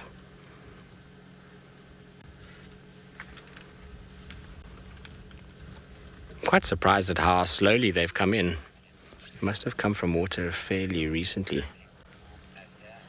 They normally run. Yeah, they normally run, exactly, Di. Like this one's got that swagger as he goes. Ken, you're asking, do elephants not fear crocodiles when they're at the dams and drinking? So no, not really. They know that they're big enough and strong enough to kind of deal with it. That's not to say that crocodiles haven't every now and then bitten off more than they can chew and latched onto the trunk of an elephant. But very quickly, those crocs generally learn that it's not a great idea to enrage, a whole bunch of elephants and their babies. The herd generally goes quite crazy, and they try and stand on the crocodile. They'll try to use their tusks to get it off their trunk. So normally the crocodiles don't win with that, and so the risk to the crocodile and the risk to the elephant is not really worth actually trying, and so you find that the crocs, being clever enough, don't do it very often at all. So the elephants then, therefore, don't worry about it too much. So peaceful. It's a pity we don't have any shade though where we are, because it feels like we're being roasted. I can imagine how these guys must feel. Big animals that are fairly dark in coloration, it can very quickly get hot.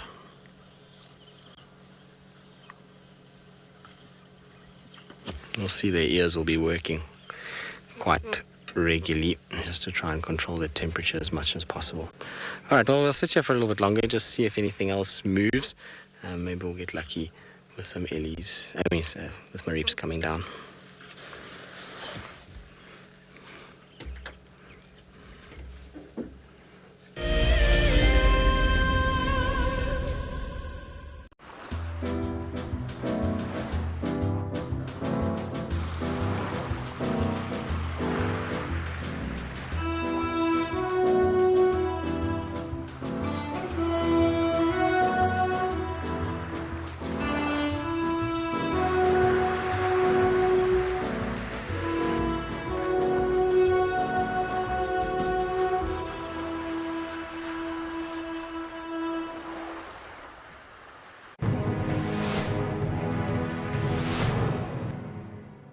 We had a very exciting start to our morning this morning. Today, it's our guided sunrise safari with Mike, and we started by looking at the moon through a telescope, which was incredible.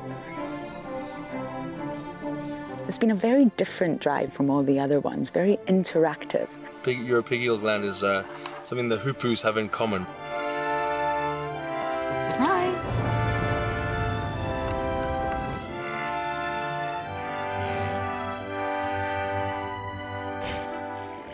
This morning's drive with Mike was thoroughly enjoyable. He really engaged us, but we also did some birding, and I managed to add a few new birds onto my list. Overall, every single experience with all the competitors has been really incredible, but it's up to the judges now.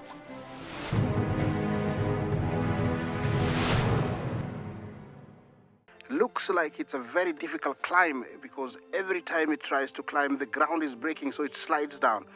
But it's the only one. Look at that. That is the call of desperation with a cub. It's like, what are you doing, mommy? Oops. Oof. Expect the unexpected here on WildEarth daily. I love being a cam up for WildEarth. The animals coming right up close to you, especially like lions. Sometimes you get nervous, but you have to go with the flow. My favorite animal to film is the elephant because of how big it is. But when it's really up close to you, it's one animal that you would say, I really respect you.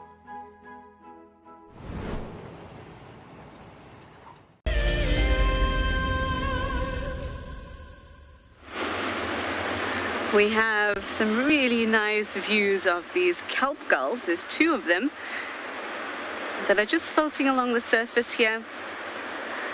And I actually think that they're a pair because now they're far apart, but when we first noticed them, or at least first noticed the second one, they were quite close and they were actually touching their little beaks together. Well, actually not very little beaks, they're quite large beaks.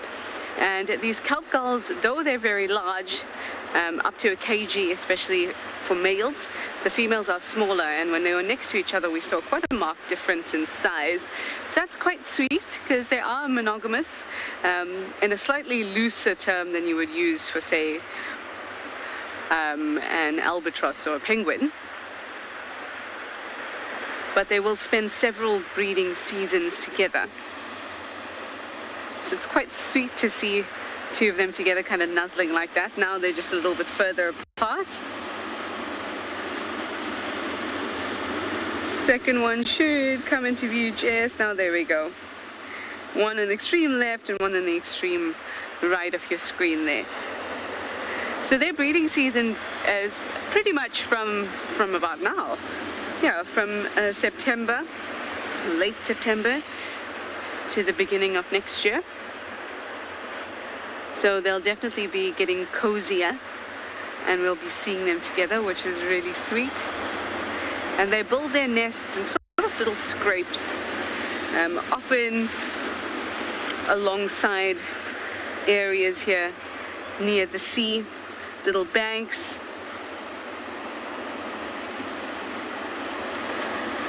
And the male usually builds that nest. And it's just a scrape, so in a similar fashion to the way that ground birds build their nests.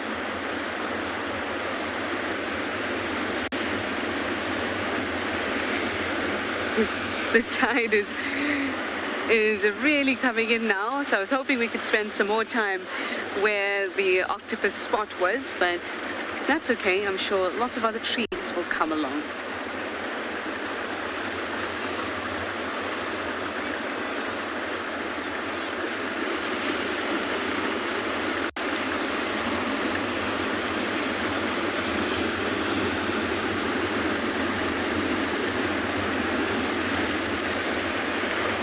Tristan. Hi, Tristan. Please tell Tristan I said hi, but I'm sending you over to him. He's got some elephants.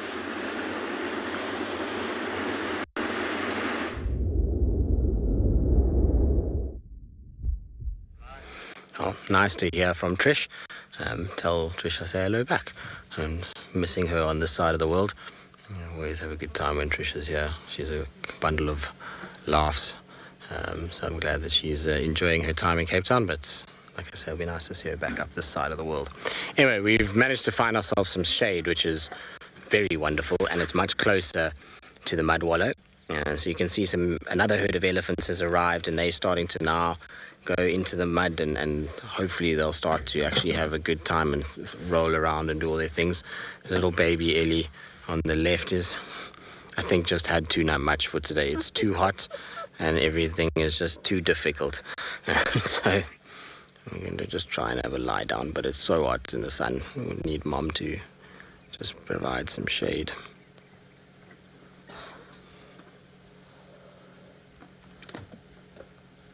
Isn't that cute? I think he's just like, anywhere where there's shade, I'll just lie down here. I don't want to walk anymore. It's too much effort for this.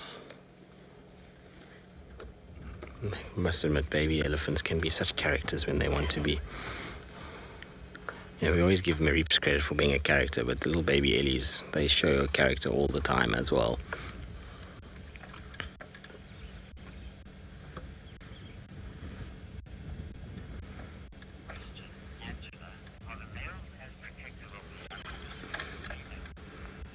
Angela, typically no, unless there's a disturbance within the group, then they'll be defensive, but indirectly. So, if a little baby like this screams now, but the male's standing off to the side and he doesn't see much happening, he's going to be like, it's all right.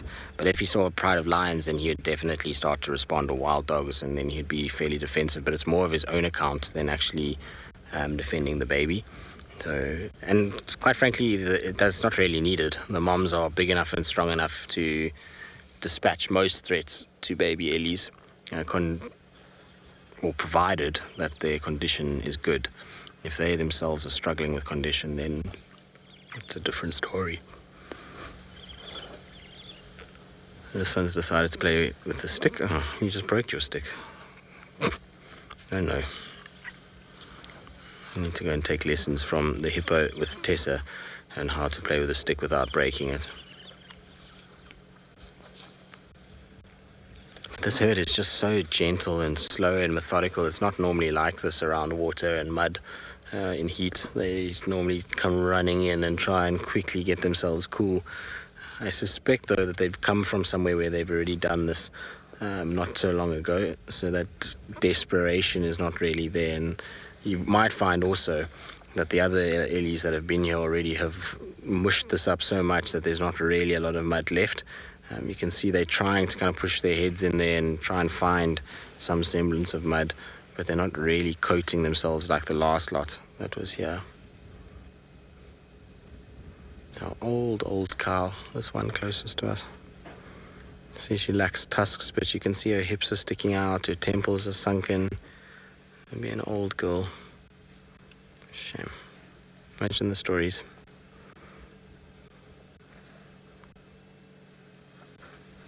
You can see how the bulls just pushed in there and everyone's had to scatter on his arrival.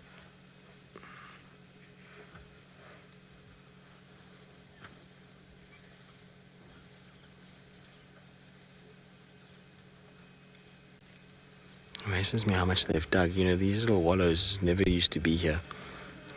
These were just, back in the day, where it was just like a flat area and a bit of water used to sit on it. And through the last 2 years, the Ellies have completely dug this out into these massive pits now, where they're able to find water. I mean, you can see this one on the far right here, how it's able to kind of go in there and how deep it actually is.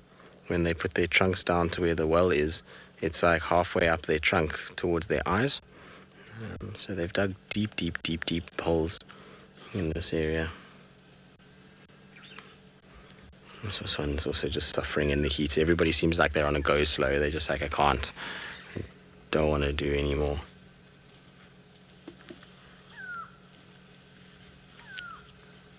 A little bit of dust bathing after mud wallowing. Common thing that elephants do. Get some soil to stick to themselves while they're still wet. Otherwise, it's, you know, if they do this when they're dry, it just falls off. But if they're wet, then it sticks nicely and creates a nice even coating. It's basically like doing fried chicken in a way. Ian, yeah, it can happen. Little babies slip and fall into the well part and can get stuck. Yeah, it's not common, but can happen. You'll find then the whole herd will try to come to its rescue, and you'll find the mom will try and drag it with its trunk, and the aunts and the sisters and the brothers, they all try and come in and see what they can do to lend a hand to get the little one out. But I find the natural ones generally not so bad because they've generally got a slope to them. It's the man-made ones that often are a problem for elephants. They slip into quite steep-sided little troughs, and that's why if you see most troughs in national parks and places like that will have like a slope to them, so that the Ellies don't get trapped inside there and not able to get out.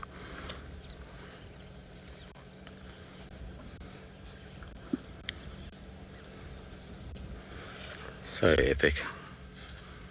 It's the best thing to have on a hot part of the day is just to sit with the Ellies like this at around a mud wallow area. If you go into places like Botswana, into the Savuti, when it's very dry, it's literally just constant like this at these mud wallows. It's just one elephant comes in, the next one goes and just rotates, and there's just elephant after elephant after elephant.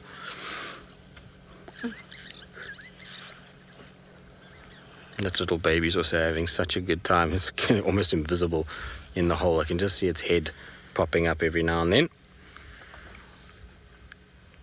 I think it's found its little spot to be nice and comfortable.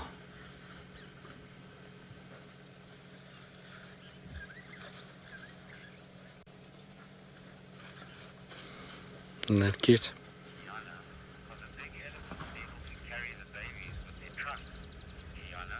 Yeah, no, not carry them, but they are able to drag them or pick them up a little bit and alleviate some of the weight, and then kind of try and get the tusks in and then push them from there. So yeah, they can't just like pick up a baby and carry it around like they would, like a human would pick up a baby. But they can support it, they can drag it out of things, they can, try and use leverage of the trunk to work and get that baby up. Remember, babies are very heavy. Even though their trunks are incredibly strong, grabbing a baby elephant that is 200 kilograms or 450 pounds that's writhing and moving around is not the easiest of feats.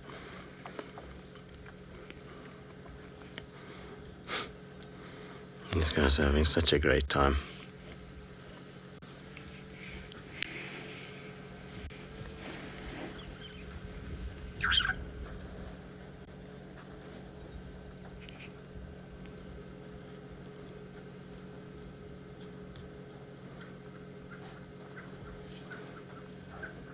Mom and her little baby are the ones that are in the mud.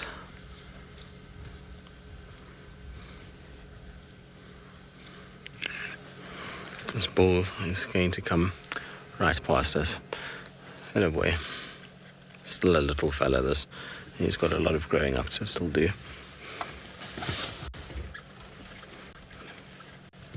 See how he's sniffing the dung on the ground there. There's a little dung pile that's over here. So he's busy sniffing that, and it tells him who those elephants were, what they were doing here. And what he does is when he puts his trunk down on it, then you'll find he often puts it in his mouth. And that's to put the scent right onto his organ of Jacobson. And those two pits in the roof of his mouth, and then you can actually analyze the scent much more effectively than just using the trunk itself. Very cool when they come past like that. Another elephant is arriving.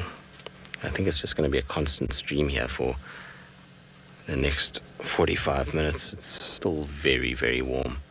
So it's not surprising that the Ellies are coming in. Tswalu Dam, I would imagine, is getting quite a few too.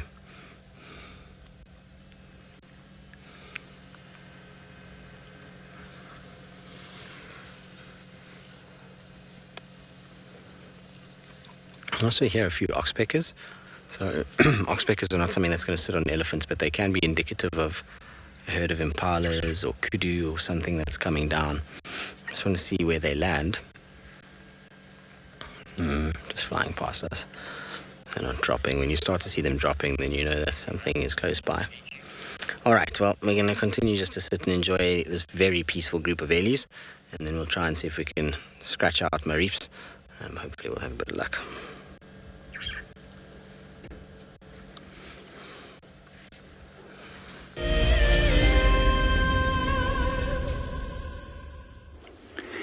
Welcome back on Bushwalk. We're still around the dam and we're hiding in the shade for most of the afternoon and looking at a number of small things that we can find. Those included some snakes, tracks, as well as a number of different birds.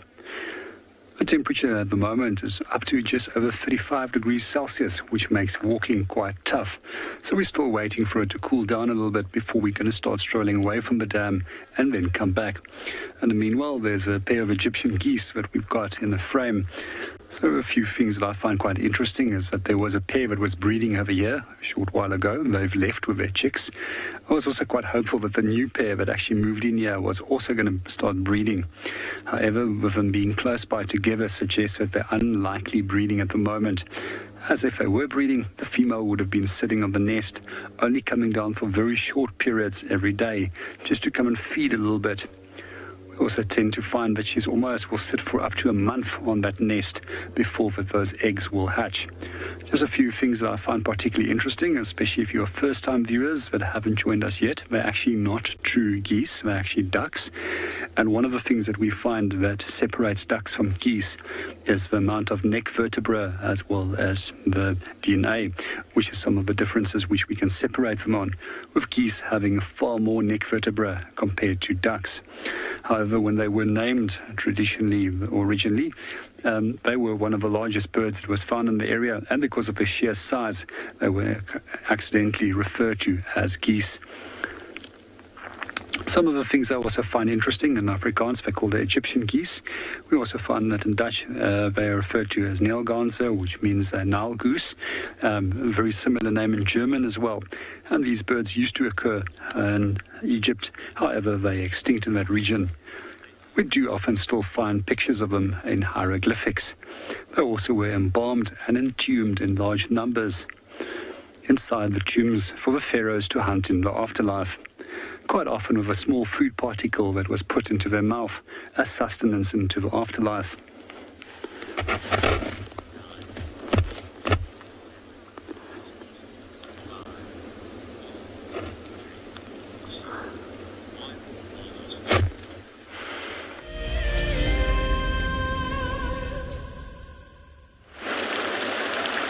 The tide is coming in with a force. Where we were standing earlier, we can't even stand there anymore. But we've moved up the intertidal zone just a little bit now, and we have some cushion stars that have just placed themselves all over this area. I see quite a few. It's one of those things where you see one, and then suddenly your eyes get accustomed to finding them. Now, these are dwarf cushion stars, so they're really ornate. They're quite small only about maybe 2 to 4 centimeters at the largest. As you can see, they've got nice little patterns all along them. Like, look at this one. This one you would hardly be able to make it out if you weren't looking carefully. Now they look more pentagonal than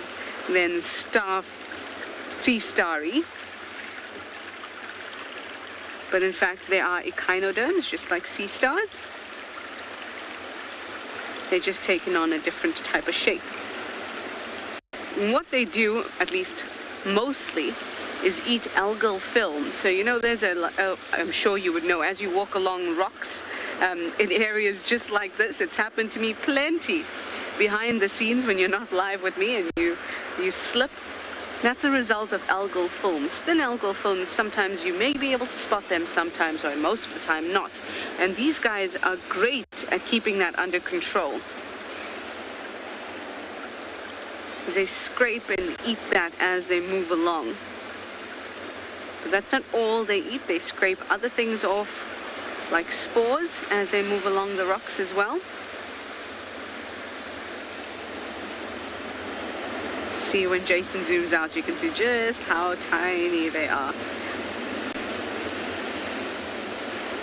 They've also got a little whelk here in this very shallow pool,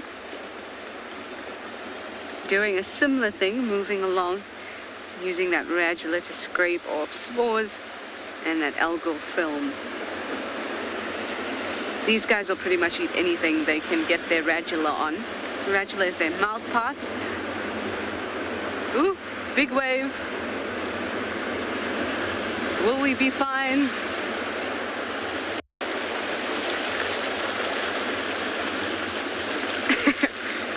We are fine. Unfortunately, our view of the cushioned sea star has been compromised. What's really nice though is that because the tide is coming in, we're getting to see how portions that, at least when we arrived, were pretty much dry, are now getting filled up. And it gives us the opportunity, at least the potential, to see a change in behavior. So I'm still constantly having a look at that rock where we know that octopus den is, because maybe all this movement might coax it out.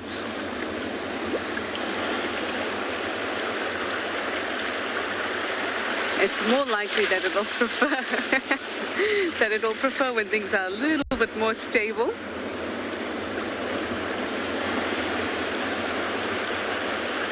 Hi, Joy in Hong Kong. Ooh. You'd like to know if we get normal sea stars here? Yes, we certainly do. So the ones that we see quite often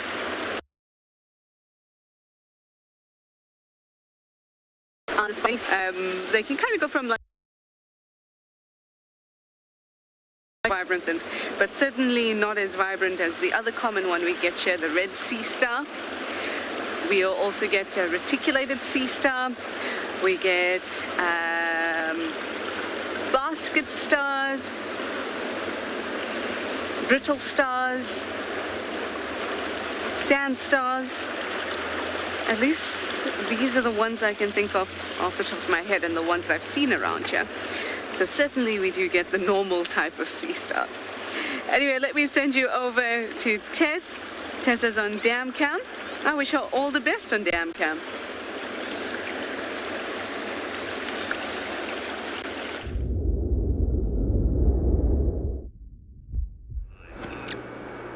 Oh, thank you so much, Trish. It's so good to hear your voice again. I am sitting with a mum and baby Nyala who seem to have had a little bit of a drink at the dam, and now they're moving back off into the thickets. You can see they are both being very, very careful, and I'm sure that's because they're actually on their own. There are no other Nyalas around. There aren't even impalas around. So I'm sure this mom is feeling a little bit nervous, especially since the wind has picked up. So you can imagine for any of the herbivores on a hot day when it's windy, A waterhole is a great place to cool down, but it's also a very risky place in terms of predator activity, especially with the wind. And so with her and her little lamb being on their own, she does have to be extra careful, especially when she's moving now into the thickets, because she can't see any predators as easily as she could have at the side of the dam.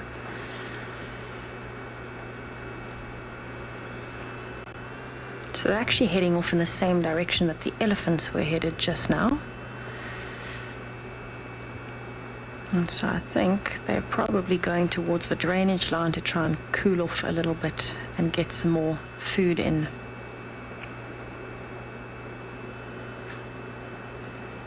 As they walk off, you can kind of see there are quite a lot of birds that are active at the moment. A lot of burchels, starlings, Egyptian geese, blacksmith lapwings.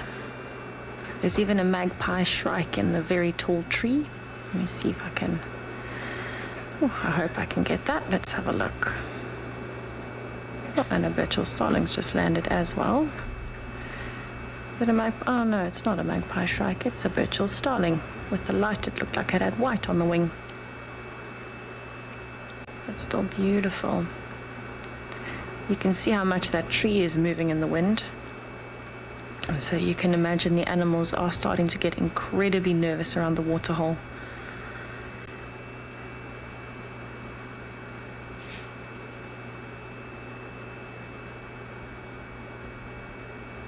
Quite a beautiful afternoon though. It seems as though most of the animals have come down in drips and drabs, and now they're all feeding off to the sides. I'm going to pan slowly to the right, just so that you can see, oh, maybe a little bit faster than that. There we go. So that you can see some impalas that have come down to drink. And there's actually still the herd of wildebeest just off to the right as well.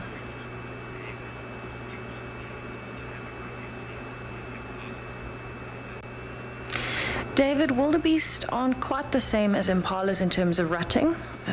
With wildebeest, the way that it works is a little different. So there is a dominant male of the herd, but he doesn't necessarily stay with the herd. So there will be different dominance displays that happen. There will be interactions that happen between males. But wildebeest are actually territorial. So they will keep a spot that they like. They will stay there, and they will try and choose a spot that encourages the females to come to them. Once they have impregnated the females, though, they don't actually mind whether the females come or go. They can leave, they can stay in the territory as long as they have successfully mated with them. However, they won't move off with the herd. So it doesn't work quite the same, because with a harem of impalas, you will have a male that moves with the herd. And so the rutting season determines which male moves with the herd and mates with them. That's where the dominance hierarchy comes in. So when young male wildebeest move off from the herd, you might find them in bachelor herds here and there. You might find more than one male in a herd, but majority of the time you'll see one lone male dominant wildebeest in different areas, each of them staying in their territory and waiting for females to come to them. So there will be dominance fighting. There will be a season when they do mate, because it's about 8.5 months, or just over 8 months for the gestation. So it'll be probably around March that the wildebeest will fight for that, but basically they actually rely more on females coming to them than they do on an actual rutting season where males fight. That being said, there are some very, very aggressive wildebeest fights that happen between males, but that is actually more for the territory than for the females. The females will hopefully come with the territory. So it works slightly differently, because there is a slightly different dominance kind of structure in each one. That being said, I think if there were a few male wildebeest within a herd and they were actually following the herd around, there would be almost like a mini rut. There would be fights amongst them to determine the dominance for the one that would mate. It won't quite be the same as a bachelor herd of impalas, though, where every single impala at the same time is fighting. You won't normally find that with wildebeest. They'll stay in their territory. If a female comes in and she's an estrus, amazing. If she comes in and she's not, well then that's okay. Life carries on. So it is slightly different. You will find most female wildebeest will come into estrus at a very similar time, and that's why they've got that cyclic breeding kind of season, so that the calves are born at a similar time. But they'll move with the resources. They won't move with the male. They'll move wherever there are resources available to keep themselves alive. So it will be a little different. Every male's just got to hope that he gets this territory, which is close to a dam with drainage lines, with open areas, perfect for a family of wildebeest to keep themselves fed and healthy. And so in that case, they would stay. So it's more just dominance fighting in males over territories. Very interesting question, though.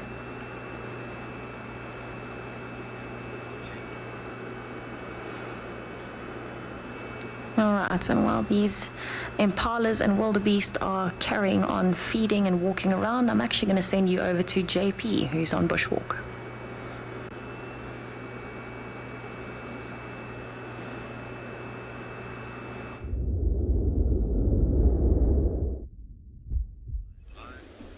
Welcome back on Bushwalk. We're actually having a look at one of the Combretum plant species over here, also known commonly as bush willows.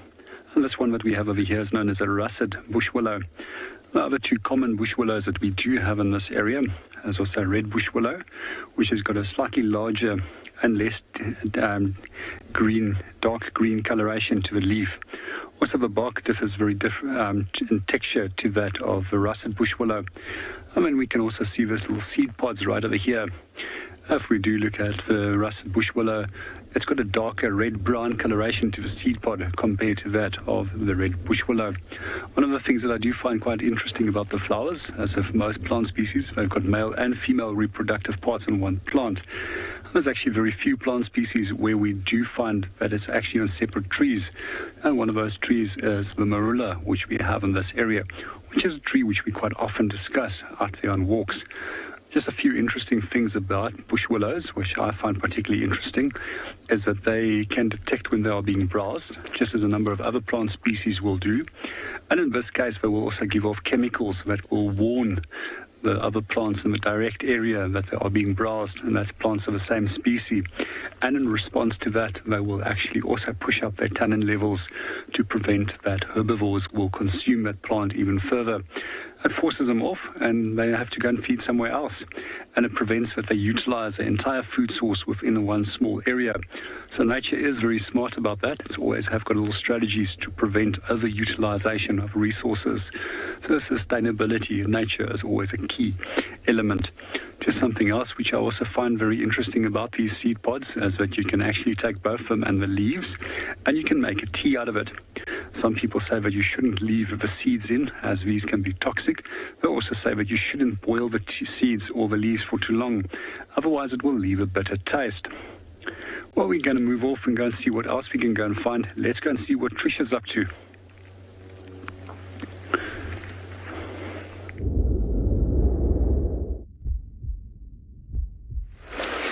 Here we have, much like JP had, some really nice vegetation. I wonder if JP ate some of that for you.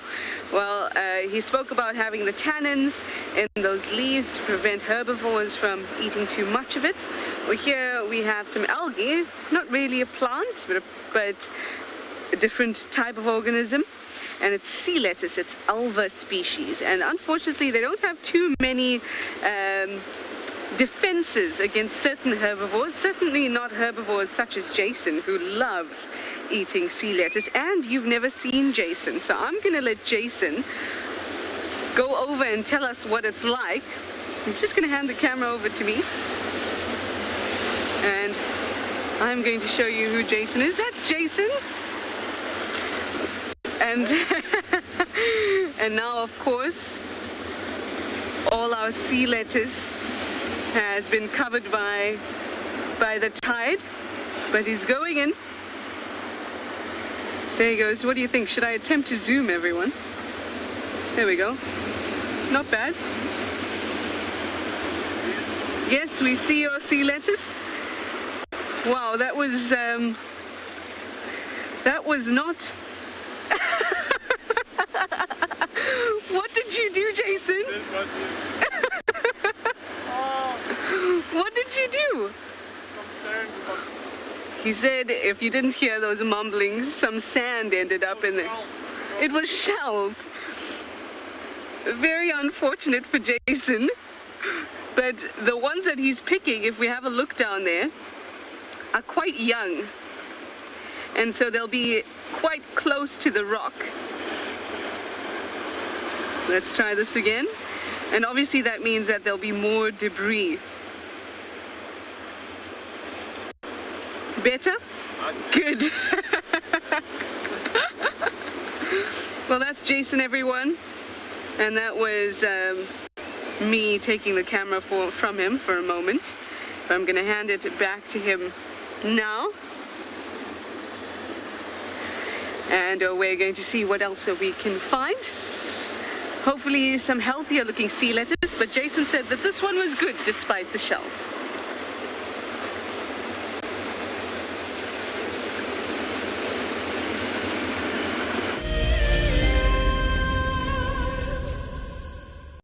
RSA has a long history, over 90 years, of being involved and even pioneering aspects of the conservation sector in South Africa. Over that long history, we have realized that all of the issues that we are facing both locally and globally are due to human impact. Therefore, we need to concentrate on working with people, and that is what WESA does.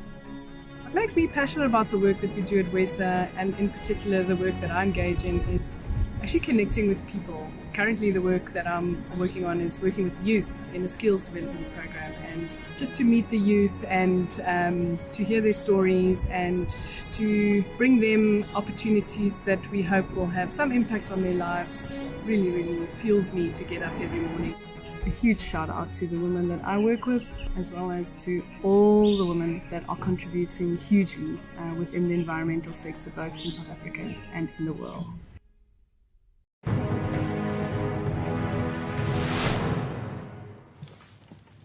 The scrap here collected a dry grass, put it next to the water hole as the hippo walks down during the warm of the day to drink the water. When the hippo arrives, he saw quite a very nice grass, an area not to resist to rest. And when the hippo went down to drink the water, and when finished the water, he just lied down on the grass. And then, that was the opportunity of the scrappy. You know what? Today is my day to pay the revenge.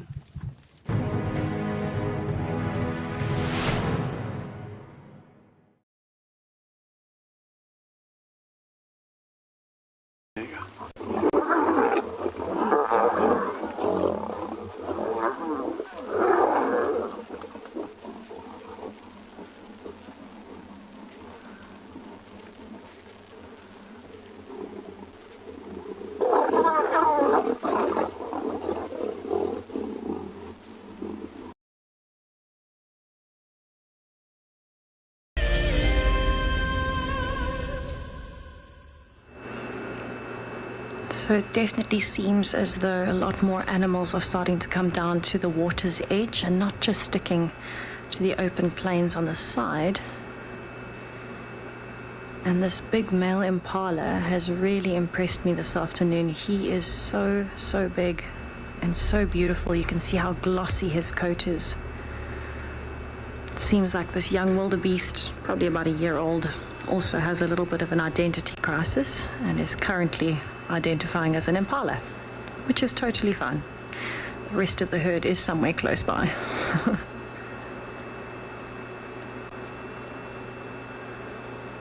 Definitely walking to the shade to find some food. So you can see there's an oxpecker on its back, hitching a ride back to the shade.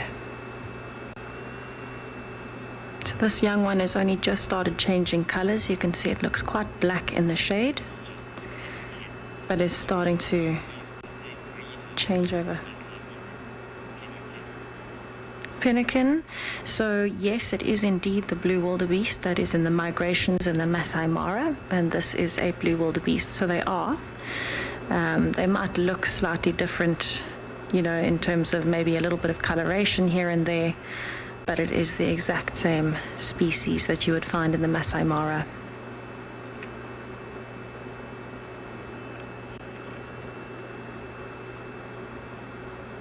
You can see it's not quite as dark as the adults yet. This young one is still changing over from the dusty color to the blue-black. The rest of the family is quite close by, scattered with impalas, although the adults haven't actually come down to drink yet.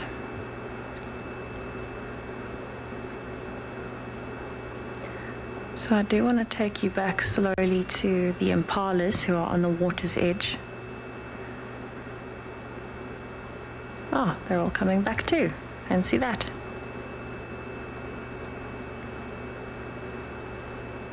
So that's actually a very, very good thing to notice. Have a look at his coat as he comes into the sun there. And you can see it with her as well. The difference in the full sunlight compared to the shade is unbelievable in the colors in their coats, and that's all part of the camouflage that they have. It's very vital to their success. They know that their coats are very, very glossy in the sun. They also know that that stripe stands out quite beautifully as well. And so what they will do, if they need to camouflage themselves or they're feeling a bit uncertain, they'll either group together, so it's very difficult to tell which impala is which with all the stripes. But at the same time, they might actually just try and find a shady patch where they can hide so that they are more inconspicuous. You can see there's a lot of activity here. Impalas in the background, wildebeest coming down. And they're probably going to settle either here or further up behind that crest of bushes on quarantine.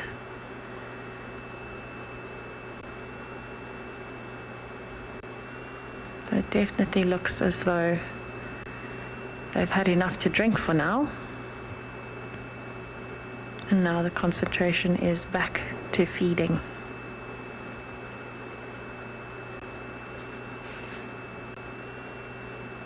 You can see with that female, she is also pregnant. Have a look at the rounded belly. Here we go. Very rounded belly, so they are actually due to give birth within the next 2 months.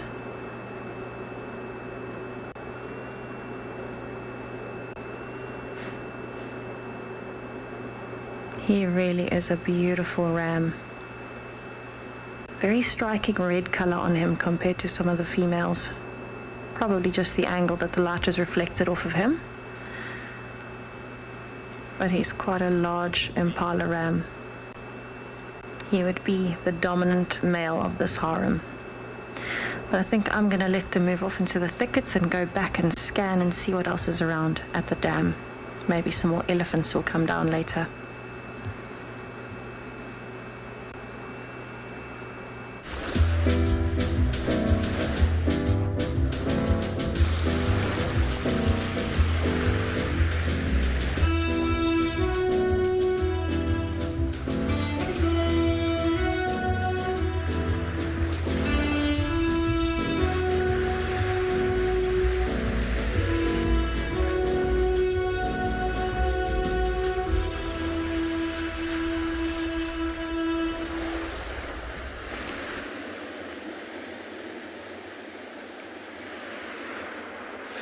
Penguins are utterly adorable. I've been spending much time with them over these last few days, and they certainly are very, very amusing. Ooh, I'm not sure if you heard me there. I hope that you did. But I was just telling you how amusing I found the penguins to be, and they're certainly going to be very entertaining. So here we're in the upper intertidal zone now. Pretty much almost a spray zone or splash zone, because this area doesn't really get too much water except at super high tide. So like a 2.5 meter tidal increase. But that's why you'll see that there's not too much life going on here, except for, if you've been observant, these tiny little black dots, which are these littorina. We've spoken about them before. They're tiny, tiny little sea snails.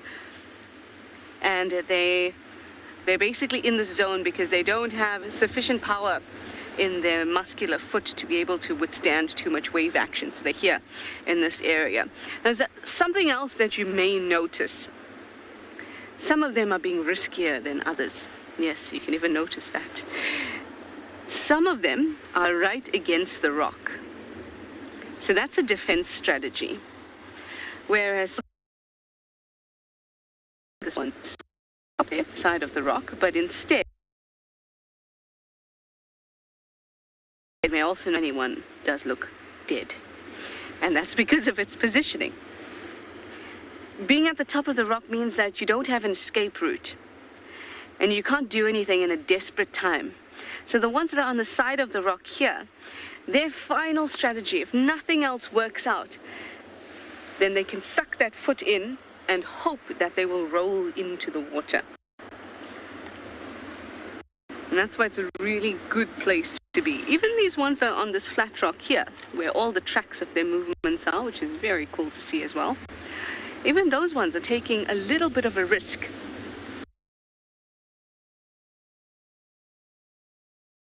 Those ones, a little bit of a risk. To them a little bit more. They're getting a little hotter. They're getting a little drier. The water is getting lower. As soon as they start feeling that happening, they'll start migrating to the edges as a safety mechanism.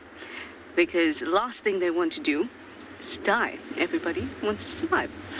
What a cute little tiny water hole that seems like nothing's happening, but things certainly are. Well, I know somebody else who's at a go over and spend some time with Tristan.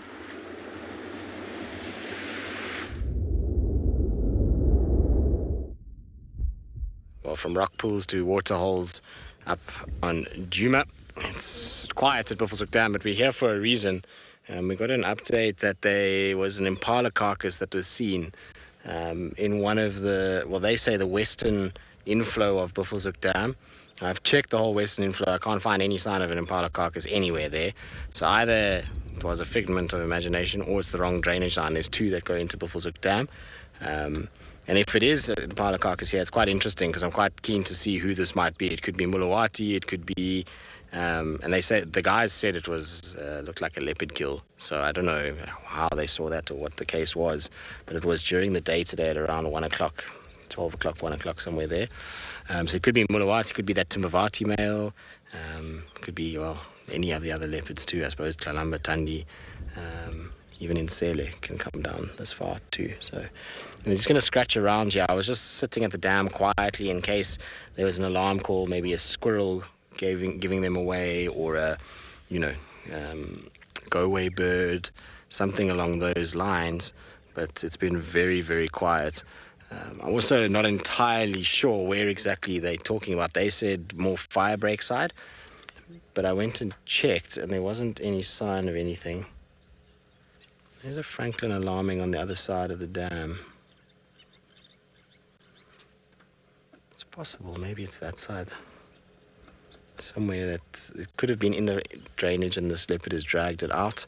That's possible, but I didn't see any big drag marks or anything like that on the other side there. And we drove in that little drainage to check what was going on. I didn't want to walk there purely based off the fact that the leopards in question up here, most of them will be quite skittish. Tlalamba, Tandi, and Mulawati and the Timbavati male, none of them are going to be particularly happy for somebody to be on foot. So I'd rather just check with the vehicle. And if there's a kill, you don't want to push them off the kill and then they run away and it takes a long time for them to come back. So don't want to do that. But the person that saw it has said they're going to come and give us a hand and just come and show us where they saw it themselves. Maybe it's just been dragged into some nice long grass and is hiding out there somewhere. And there's a nice thick bank of grass on the western side of that drainage, and the leopard can easily hide in that. All right. I just want to quickly check the other entrance to the drain or to the dam and see if there's anything in that area.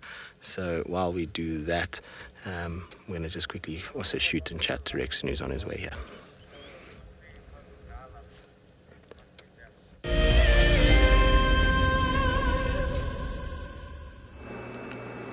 So I'm sitting with the herd of wildebeest and impalas, and actually this female caught my attention. She's heavily pregnant, but it almost looks like in some light she has some scarring on her back left leg. It looks like a bit of striping down the side, almost as though a lion tried to dig its claws in and she got away.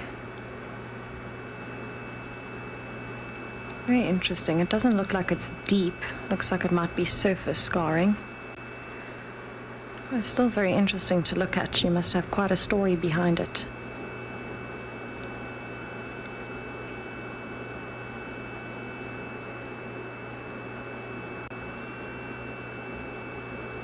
Doesn't seem to bother her anymore or give her any nightmares. She seems to be carrying on with her feeding as normal.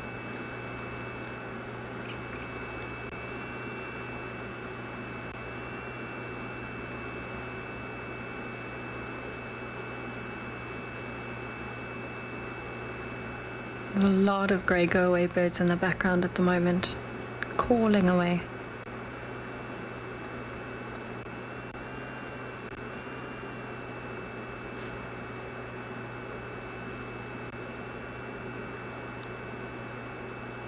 Also sounds like an orange-breasted bushruck might be around.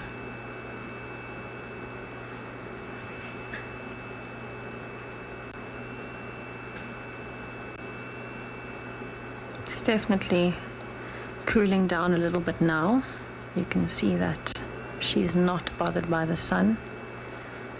It does seem to be a bit of a common trend. So you can imagine now this is the best time for impalas, kudus, warthogs, wildebeest, all of these herbivores to be coming out and maximizing on their feeding before they have to settle down in an open area for the night. So you can see how beautifully spread out they are, all feeding without looking too worried. So unfortunately for me, I think that means there might be no predators nearby. But we'll see.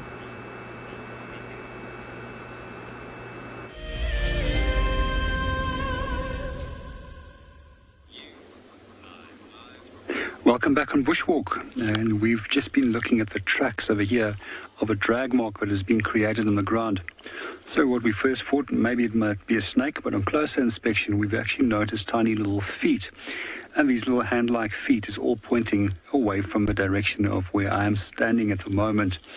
And what we also noticed, as here we can see the little feet, and this belongs to a rock monitor. He then went down, or a water monitor, one of the two species that we have in this area. So when it comes to the track and the field sign, we cannot separate the two. It didn't make its way down towards the edge of the water, possibly just had a drink. It doesn't seem if it went into the water. And over here we get another tram line with the feet where it moves back into this tree. It's most likely climbed up into this tree using its incredibly sharp nails to make its way into the tree and go and hide itself into one of those little crevices. So for those of you that haven't seen a monitor lizard yet before, they're some of the largest lizard species in southern Africa. And as I mentioned, there's two. This one is known as a rock monitor. It's also, if you have a look at the head at closer, you'll notice that it's got a much more of a U-shaped head, or compared to the water monitor that we have over here, which has got much more of a V-shaped head.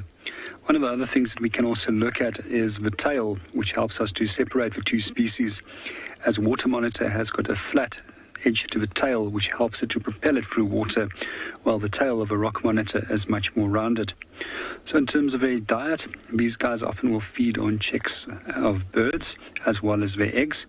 I've seen them digging out scorpions as well as solifuges in the past as well, and they detect these by means of their forked tongue, which they flick out, and that's how they taste the air and the particles and then analyze what's going on in their environment. That's also the way that they will detect females when they want to reproduce. As far as I know, it's the only group of lizards that has got a forked tongue, which is a characteristic which they share with snakes. Earlier in the show, we spoke about venom-clad, which is a group of older lizard-like reptiles, which includes the monitor lizards, chameleons, as well as agamas, which has got some form of toxins in their saliva. However, unlike snakes, they cannot inject it.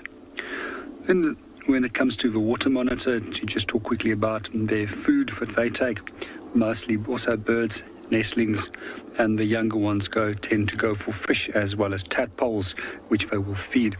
And it seems that the teeth are sharper when they're younger and becomes much more rounded and peg-like when they're older to grind down their food compared to where they need to capture smaller prey animals, species with that teeth when they are younger.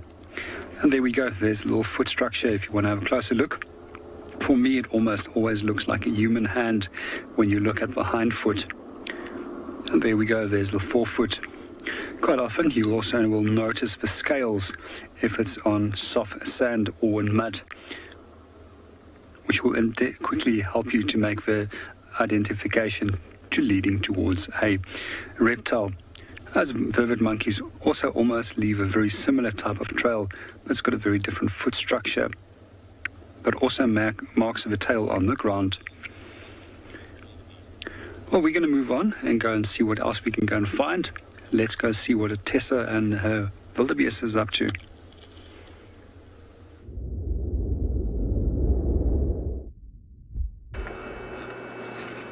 Oh, good luck, JP. I hope that you found something very interesting. I love tracking, so I'm very glad that you spent a bit of time brushing up on some tracks with everybody. It's always a fun experiment and a fun challenge to do. So I'm actually sitting watching kind of the broader view of the impalas and wildebeest as they move. Very interestingly, they're moving straight towards the sun.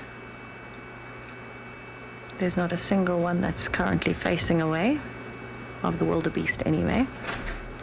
And this is actually to minimize how hot they get. And so you can see if they face directly into the sun, have a look at the shadow. The shadow goes straight back behind its rump. So what that does is it's actually minimizing the surface area that's directly facing the sun. So at the moment it'll be the top of the shoulders, the top of the neck, and if it looks up, maybe a little bit of the chest. But the massive surface area of the sides is not exposed to direct sunlight, or not the hottest part of the rays anyway. And so for a dark animal, you can imagine that is incredibly important. It's something that zebras do as well, so that they don't get too hot on these hot afternoons. And it's something that comes very naturally to animals like wildebeest.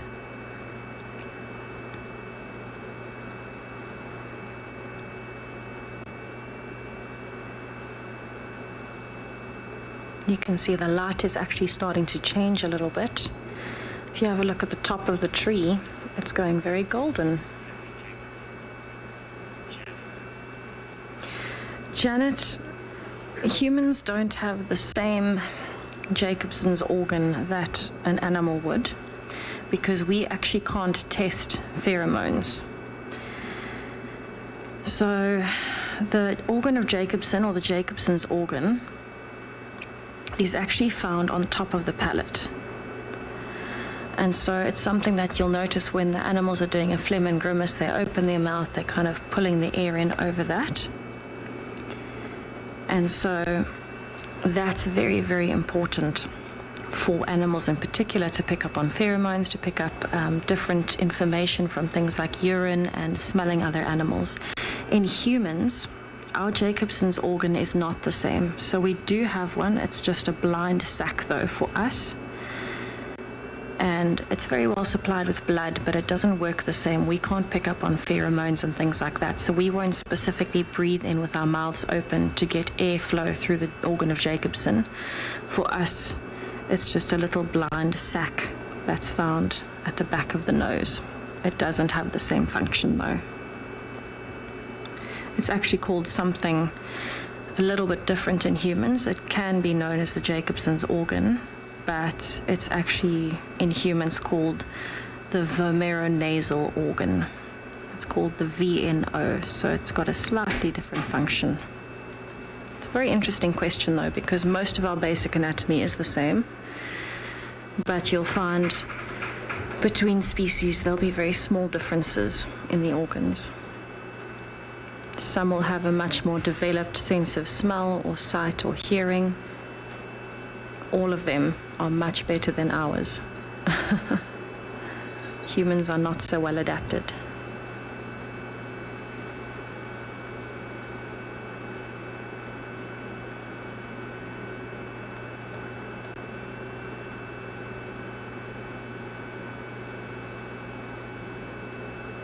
You can hear a lot of birds calling now.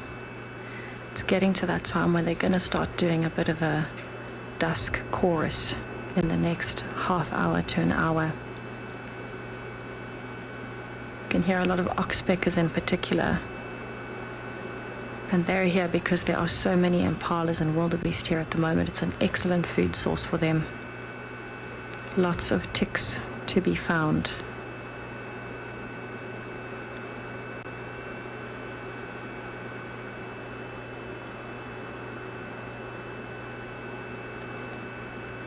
I do actually want to take a slow pan back towards the watering hole just to check. You can imagine if I've only got this view, I can't be sure that there isn't something behind me. And so I do want to just take a slow pan back to the dam and just check if there isn't anything else that is coming down.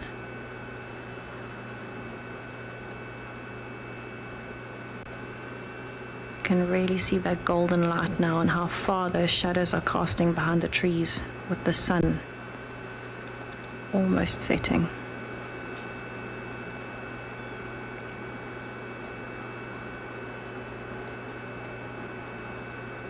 Definitely see a lot of bird activity over the water though.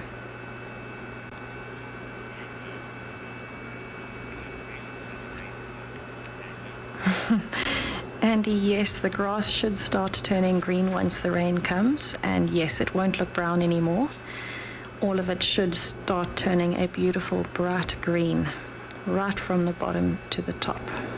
So all of that brown that you can see in the distance there, all of those trees without leaves, vast majority of them will be green once the rain has come. The only ones that wouldn't turn green would be dead ones. Maybe trees that have been ring-barked by elephants, for example. Kind of like the dead trees in the foreground here next to the dam.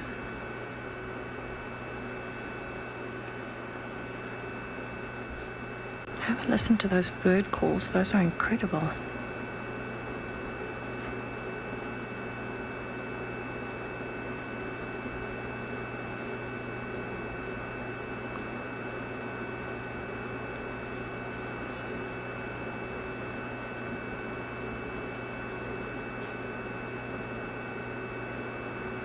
Definitely a lot more birds waking up now.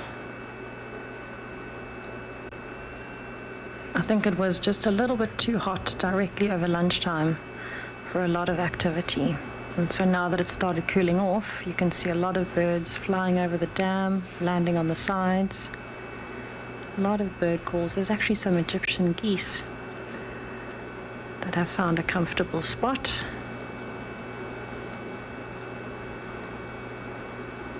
The other one is in the shade, I think. Yep, there they are.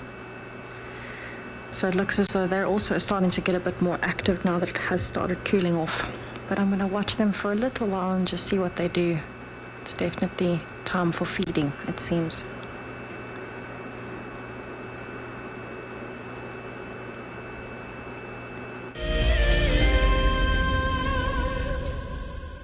Here we are. We are on an expedition. This is the expeditionary force. Behind me, we have seen Tlalamba. We are very excited.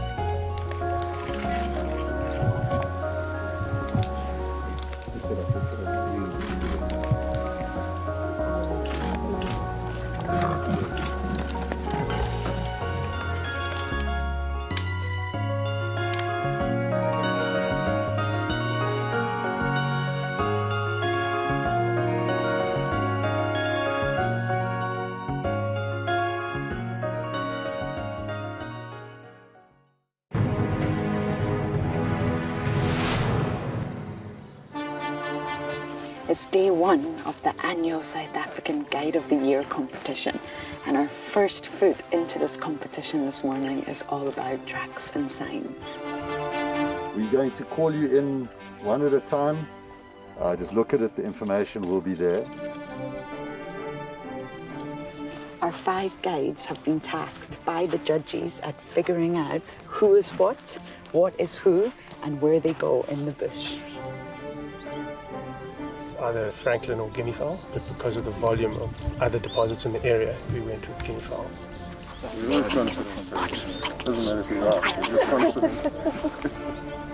Detailing the surrounding that you need to look out for tracks.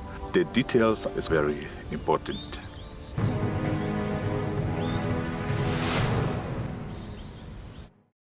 I've seen something I've never seen here before. Look at these cubs. One is crossing the river. It's being washed away, unfortunately, but I'm sure the mother is going to save her. Look at that. How beautiful. Look at that. One crossing, 2 to go.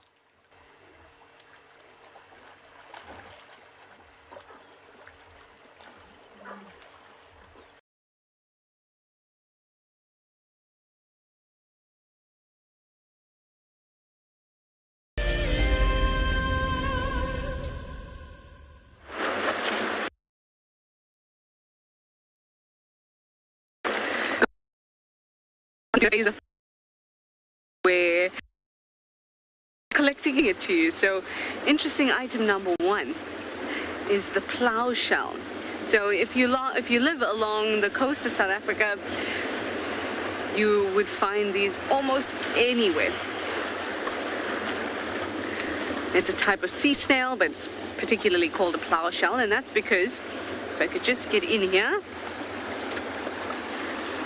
So if this shell, or actually it did have a foot at one point, that foot was attached under there. And it was. The foot would have been almost that big. Quite large indeed. And so it almost looks like a bit like a tongue. I just thought of that now, but it does. It looks a bit like a tongue. So what it's called a plough shell because often they plow into the sand like that, using the muscular foot. And they're kind of...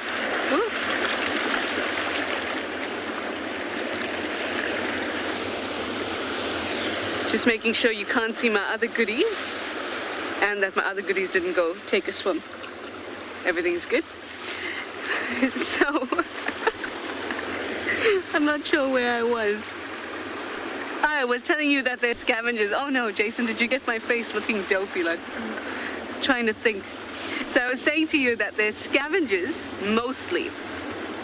But if you notice on the side, see the thing with scavengers, and you would have known this as well just by spending time in nature and spending time with us here on WildEarth, is that not too many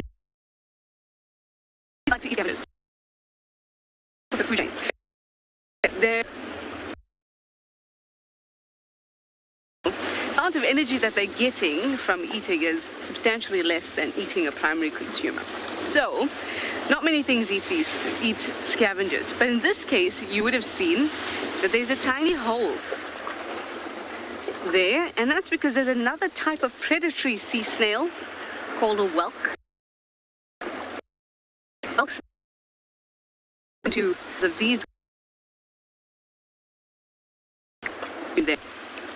So what I like especially about the marine environment is that it's not very straightforward. There's always these complex interactions. Anyway, let me send you over to JP on Bushwalk. I'm sure he's losing some light right about now.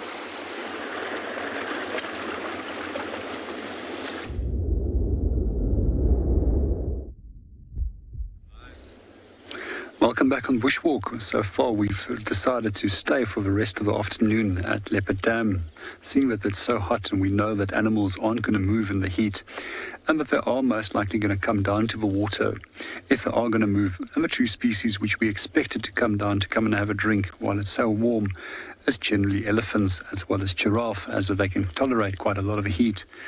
So in the meanwhile, we're just going to provide you with a nice little opportunity to absorb the environment and soak up all the beauty in that last little hour of sunlight before it hits the horizon.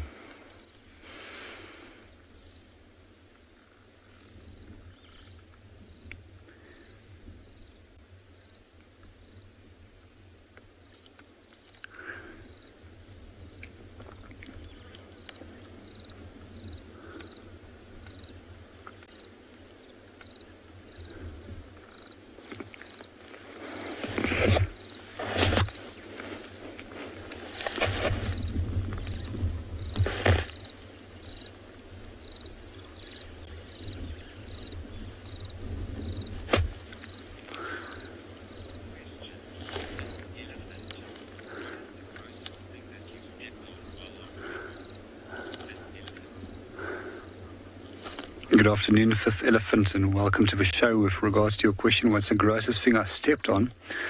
I'm normally very careful where I put my feet, so I haven't really stepped on gross things, but I have driven over some gross stuff, and that included African wild dog dung, and that stench clinches onto the tire. And if you, as a guide, want to have a really bad relationship with your tracker sitting in the front of that vehicle, and that smell comes in from underneath him, that's the quickest way of making trouble for yourself and ruining a very good friendship. The other thing that I've also driven over in the past is lion dung.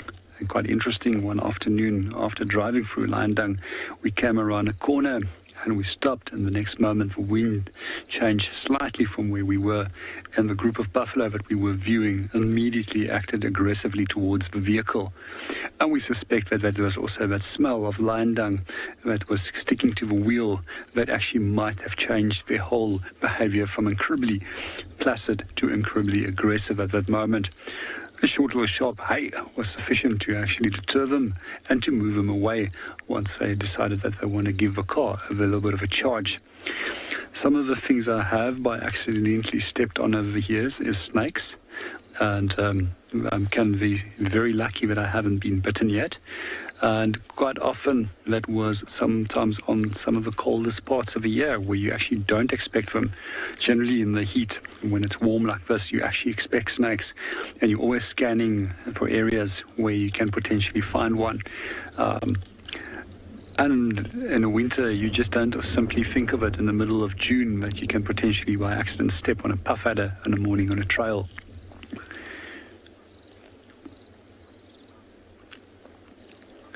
Some of the grossest things where I stepped or fell in is definitely mud. I can remember some good few years ago, if I remember correctly, it was in 2006, and we were actually retrieving camera traps in an area in Greater St. Lucia Park, which is in northern KwaZulu-Natal. And I actually ended up falling into a wallow for a black rhino, and I quite smelled badly, and a pair of shoes I had to be thrown away as I couldn't get them clean. And meanwhile, let's go and see what Trish is up to.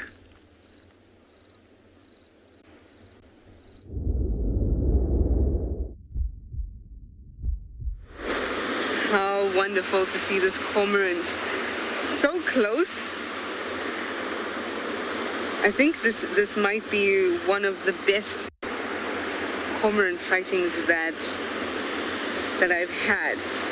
It's really, really close. You can see that it's doing something typical for this time of the day. It would have spent the majority of the day fishing.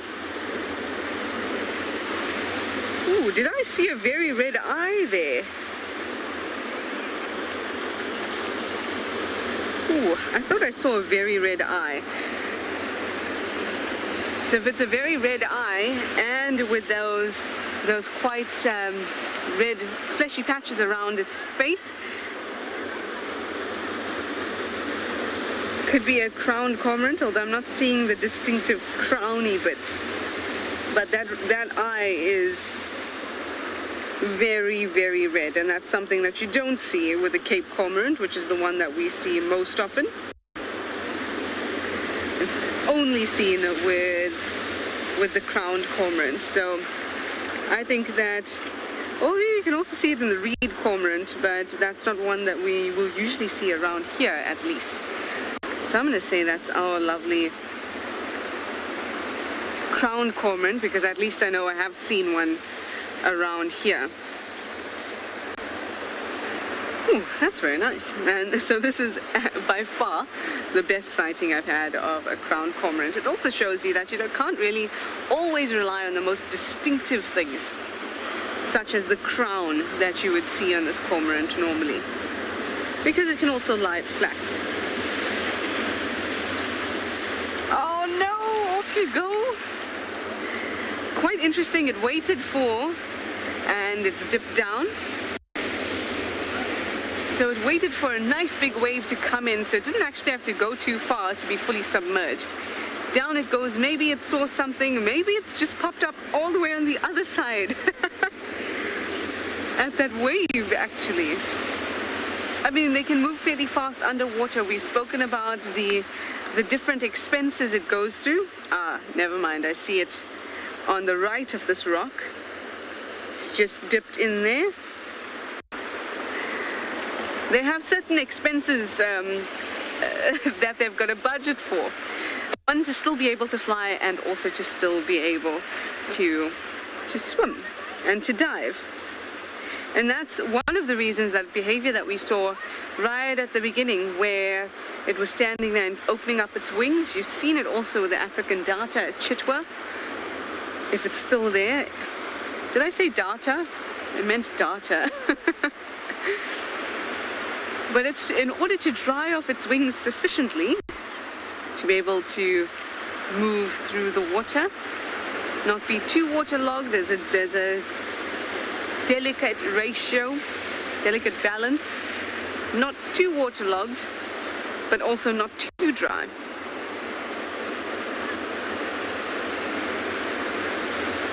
It looks like it might be getting its last bit of at least an attempt to hunt, last attempt at some food before it settles in for the evening.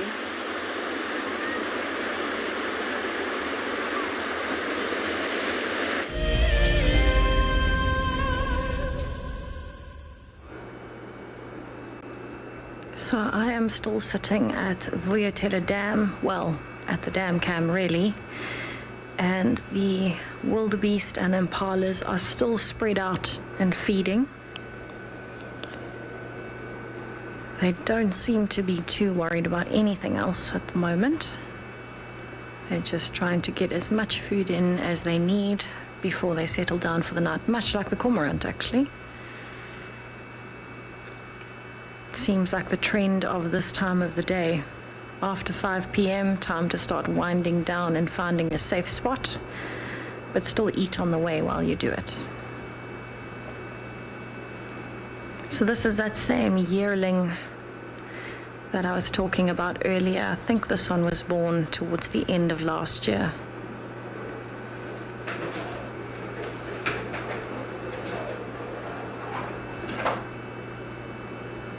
You can see its horns are still straight up. They haven't started curving out to the sides yet. And so that tells me that it is not yet closer to 2 years, but rather closer to 1 year old. The other thing you'll notice is that in between the horns is still light brown as opposed to the beige on the chin and the dark gray on the back. So adult wildebeest will not have that kind of light brown patch in between the horns. They will be consistently dark. Right, I need to start moving back this way because now I have reached the tree.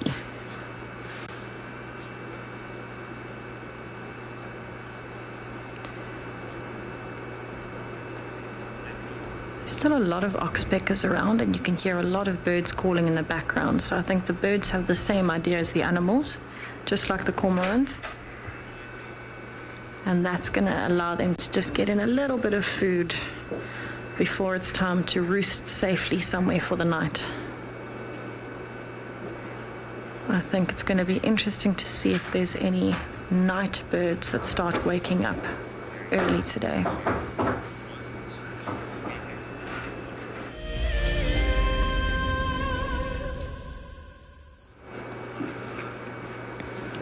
So it looks like this wildebeest is actually wanting to have a dust bath. She's just started kicking on the ground and lay down, so I think she might roll onto her back just to cover herself in some dust. Maybe she feels she's a bit too pregnant to be able to roll properly.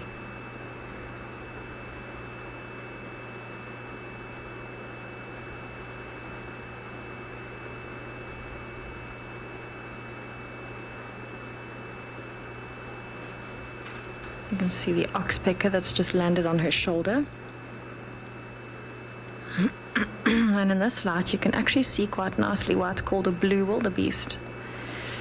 So if you have a look on her side, she's got that reddish tinge. So blue wildebeest actually have quite a lot of rust and brown in them. But if you look towards her rump, you'll see it's that silver grey, and it's got quite a lot of a blue tinge, especially in the darker areas, and that's actually where the name comes from. So when you normally see them, they actually don't look that silver grey, they look much more brown or dusty. She's definitely quite popular for the oxpeckers today. She actually started kicking the dirt before she lay down, so I really thought she was going to have a little dust bath, but maybe she just feels she's quite wide at the moment because she is so far along in her pregnancy. It's probably not that easy for her to start rolling in the dirt trying to get dust on her back. Maybe she's just tired and needed a little power nap.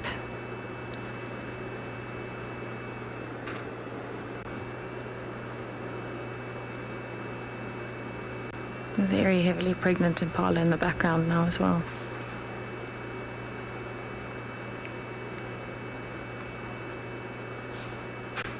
I want to just zoom out a little bit and just see where the others are at.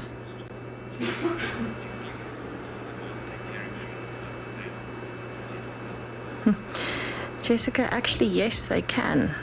So what will normally happen is they'll have those sites where they will go and defecate. They'll also rub their horns. They might dust bath, so roll in those particular areas, and the females will do the same thing, bearing in mind the males are actually the territorial ones for territories. So they will compete amongst themselves for prime territory with water, adequate food. And so the males would be the ones that would actually mark the boundaries of that territory. But if a female is in that space, she definitely will as well. Or if she finds almost like a latrine site, she will use it. Females are much more inclined to be free moving though. They will move between different males' territories depending on where the nutrients and the water is better. You can imagine in the dry season they have to make sure they can find a space where there is enough of both. And especially now as we're heading towards the end of their pregnancies, they really need to make sure that they're getting enough, because otherwise they're not going to be able to produce enough milk that is high enough in nutrition for the calves. So it becomes more and more important as we get towards the end of the pregnancy.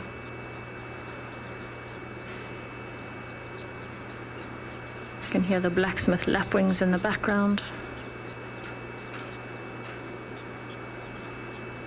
That oxpecker is actually checking all of the crevices around her tail because that's a very sensitive area for ticks. It's where her hair is a little bit thinner, and so ticks are more inclined to bite there.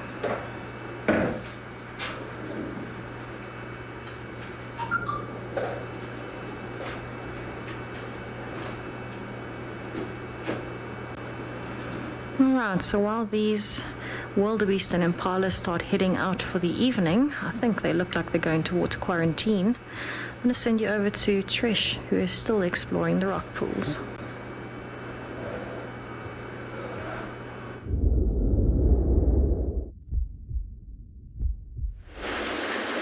This kind of looks like a quarantine. There's so many rocks along the edge and then this little spot that we're gazing into, and that's because there was a little crab. And we're going to be patient and hope that it comes out again. I'm sure you guys had a wonderful time with Dev at Cozy Bay yesterday. I did see some screenshots of that Cape Rock crab, which is really, really cool. Now this crab looked much smaller, but it is also likely to be a Cape rock crab. We don't get too many others that we see often around here. The other one that I've seen is a three-spotted swimming crab, but that's unlikely to be here in a rock pool. This one was definitely walking along the rock. So we're just gonna be quiet for a little bit, enjoy the sound of the ocean, and Jason's panning around this little crevice. Hopefully it'll come out.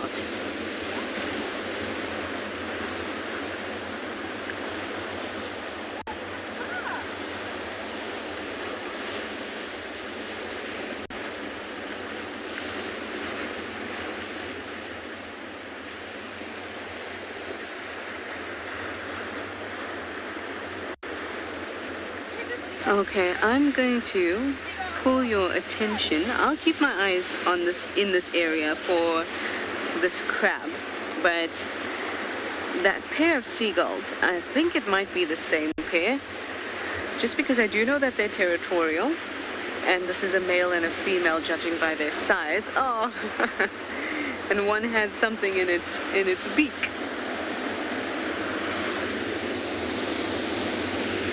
Now they're all the way on that side. Jason has to twist and turn. Oh. I believe that's just called playing hard to get. That's it. So the fact that they're sharing their meal tells us 100% they are a couple. You might often find one partner begging from the other. It might have been what we saw a little bit of. But you know, just because they're partners doesn't mean that they don't have fights.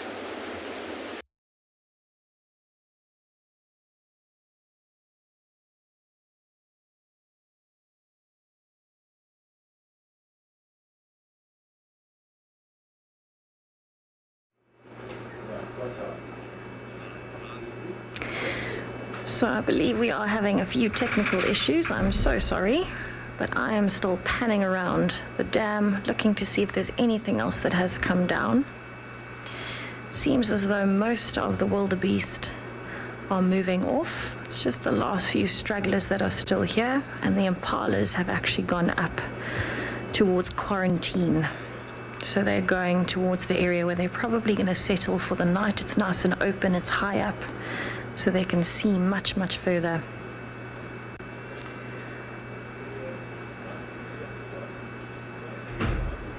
So it is definitely getting to that point now where we've got the golden light coming in, and this is my favorite light for the day. Brilliant for photography, but really good because this is when the predators start coming out. And I have a lucky feeling about dam cam tonight.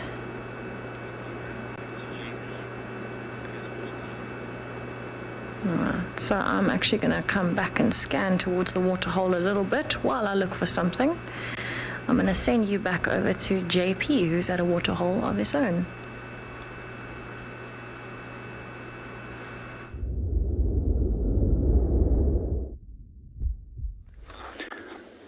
Oh, welcome back on Bushwalk. This is also my favorite time of day.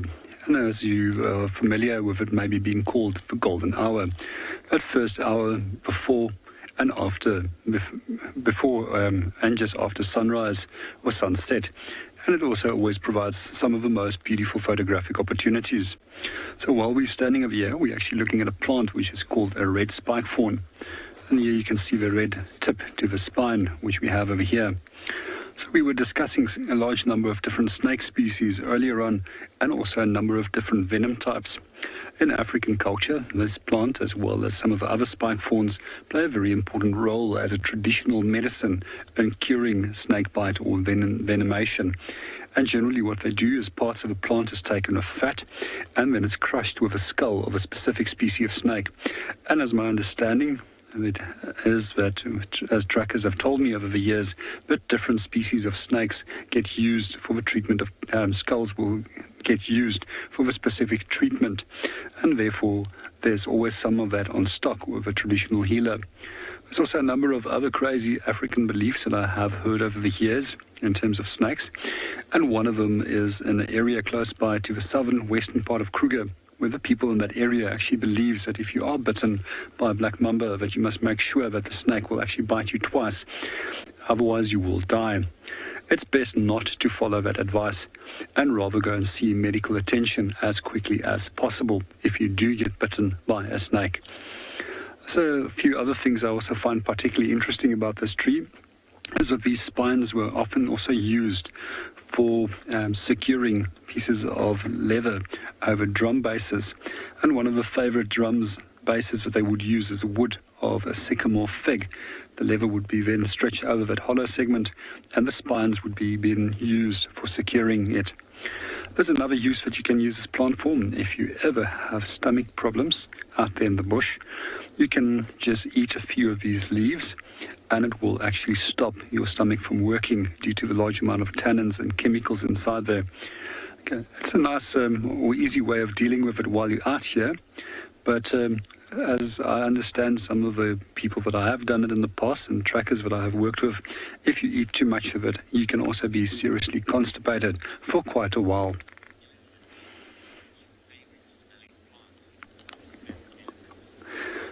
Good afternoon, Fifth Elephant. To your question, what is my favorite smelling plant?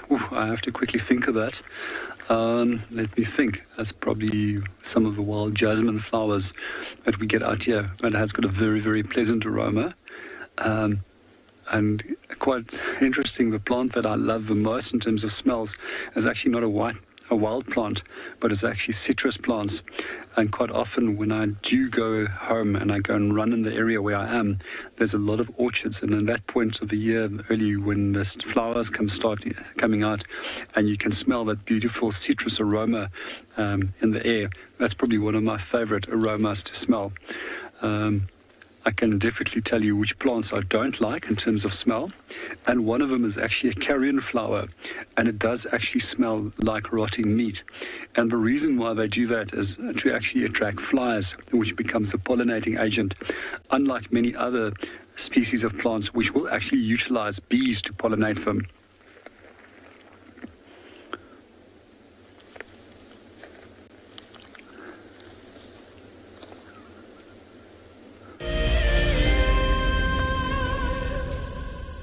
If you are a WildEarth explorer, then we are excited to announce that there is another unique prize for you to win. Sign up to be an explorer before the 16th of October 2021, and you and a friend could be heading off to an eco-training ranger experience. This 2-night opportunity offers a living and learning adventure where you will combine seeing incredible nature with gaining knowledge on how animals live in the wild.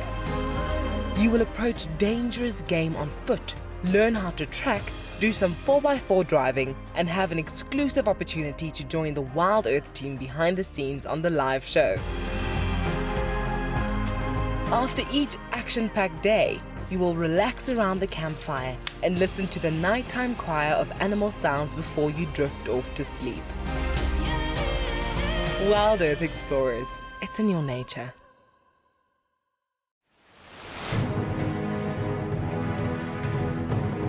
I think sometimes you need just to listen. So it's a kind of taking out all that other spirit and bring back wilderness and healthy. Bushwalk and trek and sign. I'm sure I'm good at that. I spend most of my time on the ground since I was a young boy, so I think I'm good with that. Actually, I'm not much nervous of any category. Just take it as it is. Yeah.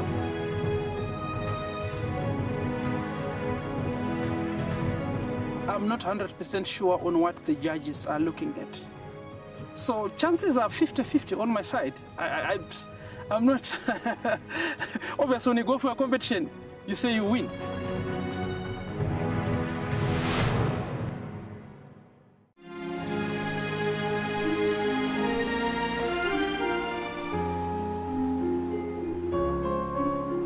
You are cheeky. That was a brave decision. Amber Eyes is... Oh.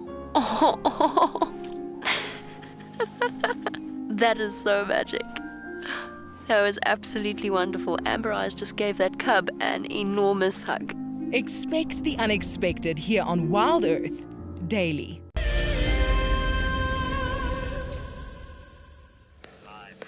Well, we're still at Buffelshoek Dam. I struggle the last little bit. I unfortunately found what we were looking for in the form of an impala carcass. No leopard that I can see. I think it might be Mulawati that's got that kill, but it is in an impenetrable fortress. I almost stood on the carcass when I was walking in there, and then very quickly decided to get back out of there because all I could see was just the stomach in front of me, and there's a leopard in the long grass somewhere, but it's basically up that left chute of the Buffelshoek drainage on a bank there, and it is, I don't even know how we got in there or out again. It is so dense and so thick. So I just want to quickly come past the dam. In the time I'd been there sitting at the carcass waiting for him to come, that he would have, looped around and come for a drink. But alas, there is no sign of him. And unfortunately, that is the way it goes sometimes. I'm going to try and carry on and see, maybe we can get lucky with something else. And there's also no signal at the actual spot where that kill is. And there's no room for maneuvering there. Literally, poor Wendy got jammed through the most horrendous little thicket to get her in. Di, have you ever seen a car go into places like that? Yeah, not ideal, but like I say, I'm sure it's him. If it's not him, then it must be one of the other males that's a little bit shy. It's definitely not going to be the likes of Insele or Tlalamba. They would have come back to the kill. Also, I would have seen them moving off. I didn't see anything. Even by the time I'd got to that kill on foot, there was no there. I didn't hear a leopard run. So he must be just long just watching us from that long grass and knows exactly the fact that we can't see him and where he can slink around and hide away. Hopefully, though, he'll hoist it. It's still quite a large impala, so it's this last year's lamb, and he's eaten just the side and pulled out some of the internal organs, so there's still a lot there. So I'm hoping he's going to hoist it and then test it tomorrow morning and come and follow up here, given I'll be back on the dam cam. Maybe she'll get lucky and get a visual. Sorry, Impor, did you hear what Jared said? Eh? Linked to Trish. All right, well, we're going to carry on. We'll see what else there is out here. We'll try to see if we can get a leopard for Di. In the meantime, I'll send you to Trish.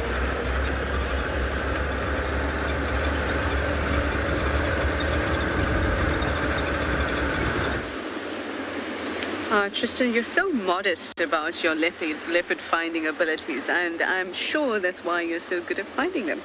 Now here, I have found what I was looking for. Just 3 of the appendages of what I was looking for. It's our crab, everyone. The crab that I said to you that I saw, and that we were sitting still and hoping would pop out. Oh, this is too sweet. Right on cue. There's some water's gonna come rushing through. Maybe it'll feel like it wants to hitch a ride.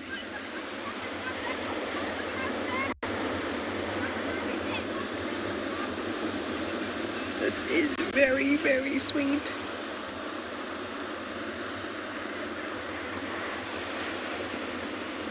We can just see 1, 2, 3, 5 of its appendages. So I prefer to call them appendages because they're used for various different things. They're not just used to walk. Appendages are used to eat. They're used to pick up things. The front appendages are modified to be pincers.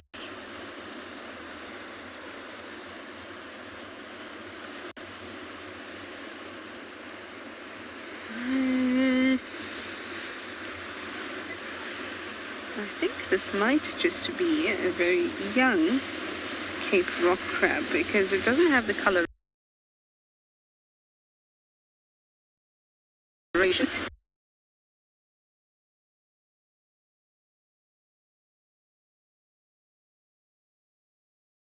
Have the chamber in which it sits.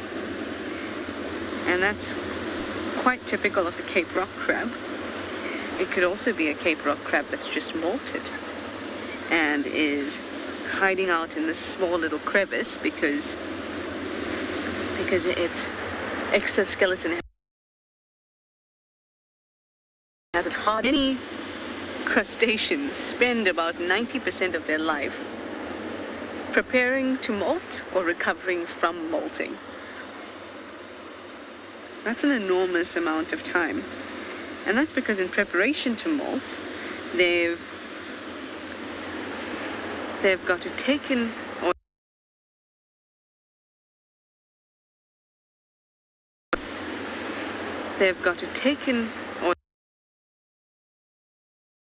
sometimes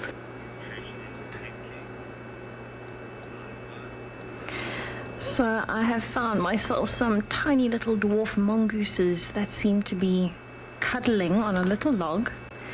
It's part of the dead part of one of the trees. And it seems as though they're kind of grooming each other, and then every now and then they're hiding a little bit, coming back out, scanning for predators, and then rushing out to find some food and rushing back into the safety of the log.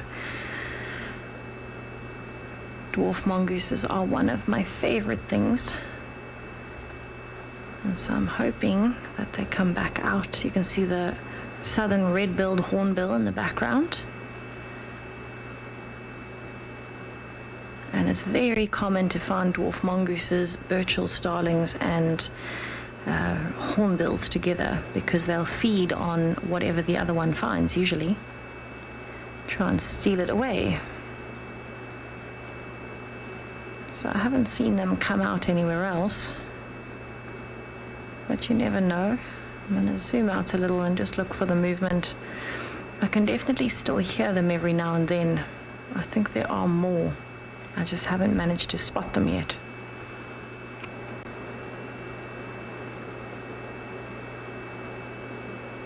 I'm just waiting for a little head to pop out there as they go exploring again.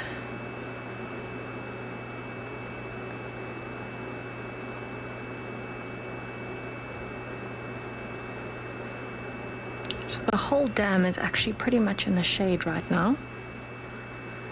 And so that's also adding to their nervousness because things like owls are going to start waking up, black-backed jackals, leopards, wild dogs.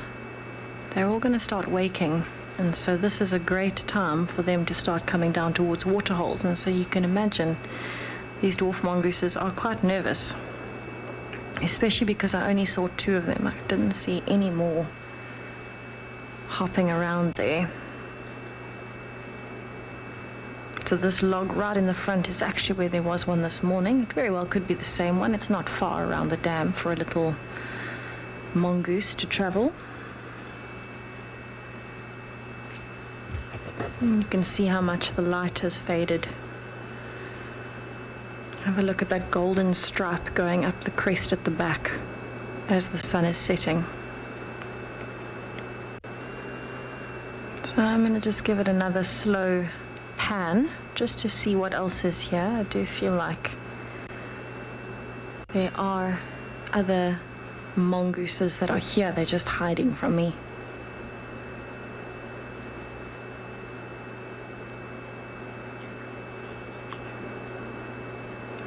So I'm definitely going to keep looking for those dwarf mongooses, especially now towards the end of the day. They might be doing some grooming and playing before they go to bed.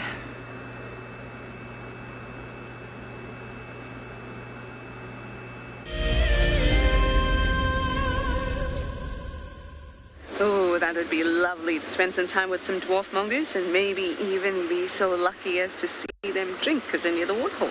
That would be fabulous. Here we're still watching at least a portion of our crab. Oh, just lovely. I want you to take note of the coloration, the kind of spottiness on the appendages.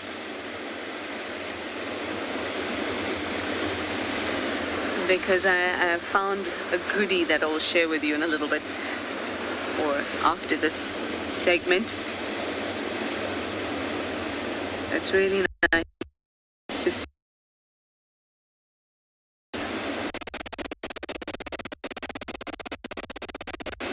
Creeping out on cue.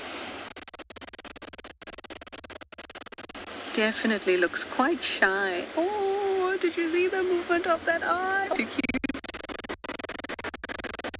That is just stunning.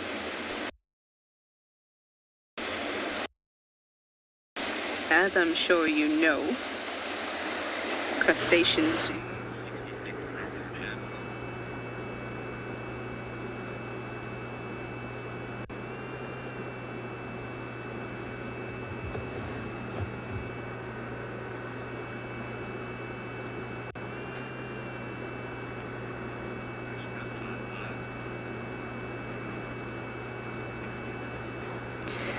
So I'm actually just appreciating the bird calls at the moment. It seems like everybody's getting ready for a dusk chorus here at Tswalu Dam. And it's wonderful to actually be able to just sit at the dam and actually just listen to all the birds coming in. And that golden red light in the background is absolutely beautiful. What a perfect day to be sitting at the dam.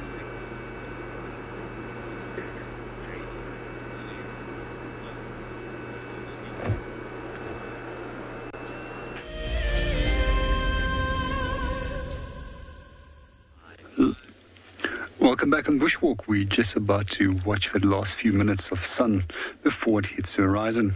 We're just going to do a silent segment so that you can just enjoy the scenery as well as the sounds of nature.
Good afternoon, Diane, and welcome to the show. It is generally really beautiful at the moment. I just love that golden coloration and reflection of the water.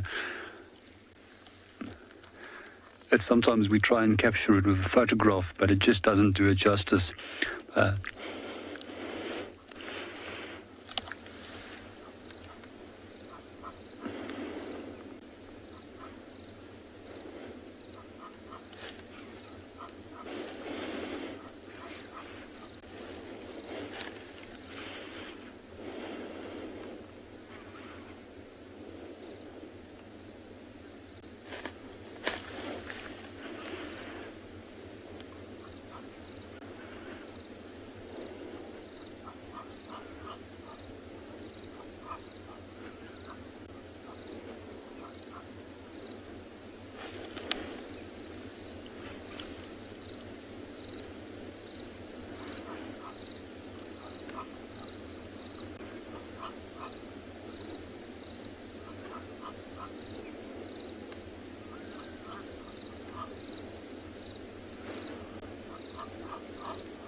Oh, while we enjoy that last little bit of sun light before it hits the horizon, that's also just a quick link that we're going to link you into, and that's about the Safari Guide over Here competition, where they will be interviewing a number of the contestants at tonight's fireside chat.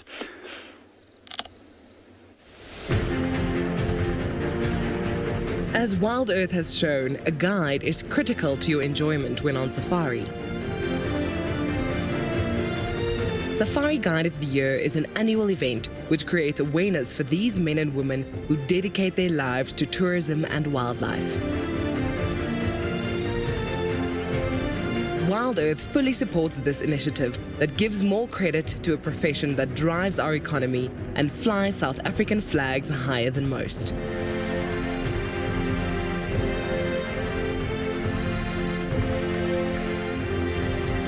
In the lead up to our live award ceremony, where the Safari Guide of the Year 2021 will be crowned, we are inviting all our viewers to join us for a special fireside chat.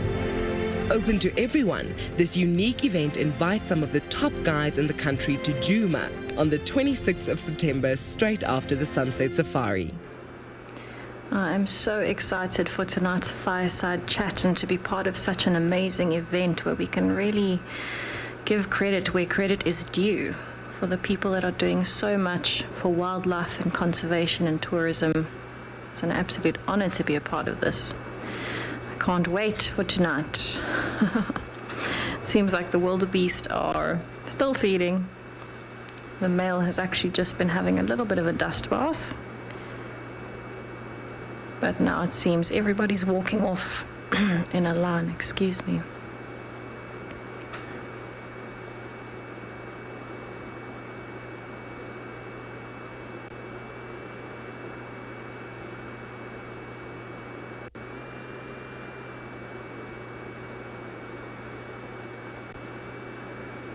So it's definitely getting to that time now where these wildebeest are going to have to start making a move towards where they're going to sleep tonight. It has cooled down substantially, and they've got to walk through the thicket behind them to where they might sleep up on quarantine. As it gets later, there's more and more chance of bumping into a lion or a leopard, or even some hyenas. You can see in the bottom left there's a beautiful little red-billed buffalo weaver that looks to be either looking for sticks to build a nest or maybe some food. Possibly food, I think. And I reckon this is probably part of the same group of red-billed buffalo weavers who have actually built a nest near the dam in one of the tall trees.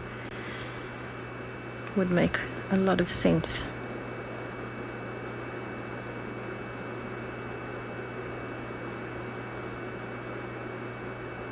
Very nice and peaceful out tonight. You can hear there's a lot more birds calling now than even 10 minutes ago.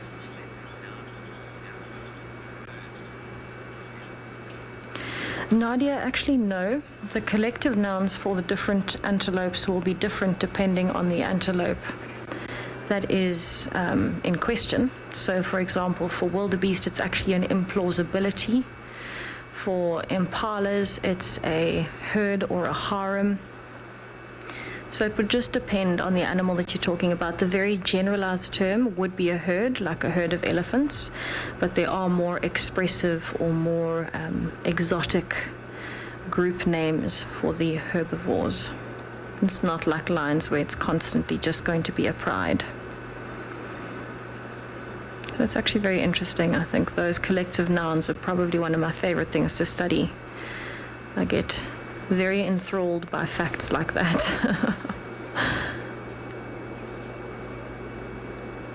Whoop, there they go. Oh wow, there's even a southern red-billed hornbill behind this wildebeest. Scratching for some food.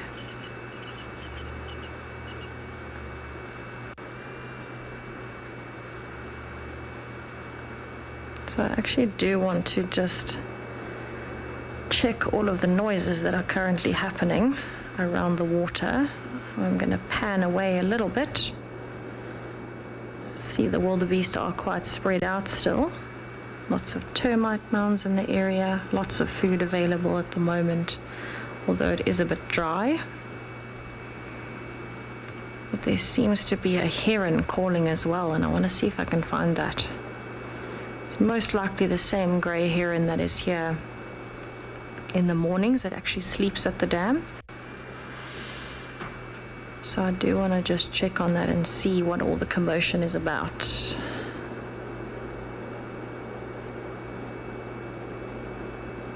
Alright, there we go. Let's just have a slow look and see. Definitely seems as though there's a lot of commotion from the birds at the moment. That could be for something like a hyena coming down. It could be just a territorial fight between two birds over one branch. Roosting is a very important part of survival. So I definitely just want to check it out.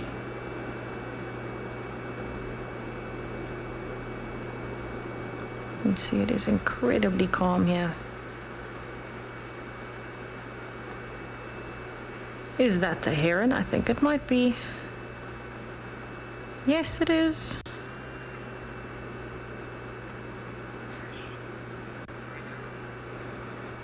Alright, so while I try and get a nice, there we go, a silhouette of the grey heron for you, I'm going to send you over to Trish, who is still exploring in the rock pools.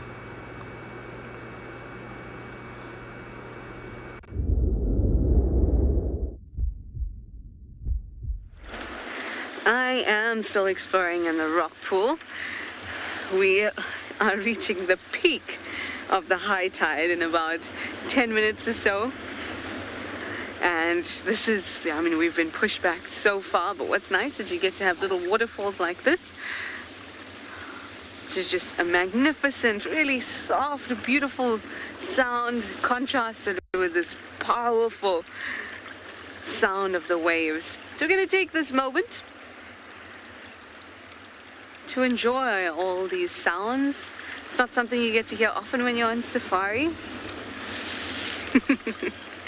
I love it. So I'm going to give you the opportunity to enjoy it as much as I am enjoying this too.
Isn't it just lovely? I've got a wonderful comment from Jose. Hi, Jose. welcome and thank you for joining us. You say that the ocean is your favorite spot. Yeah, it's certainly something special. It's got this presence about this unbelievable power.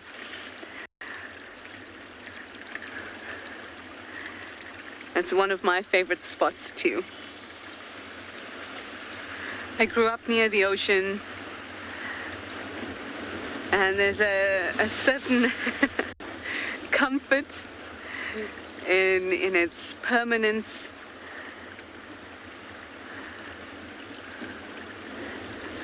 Also with a healthy fear of its power.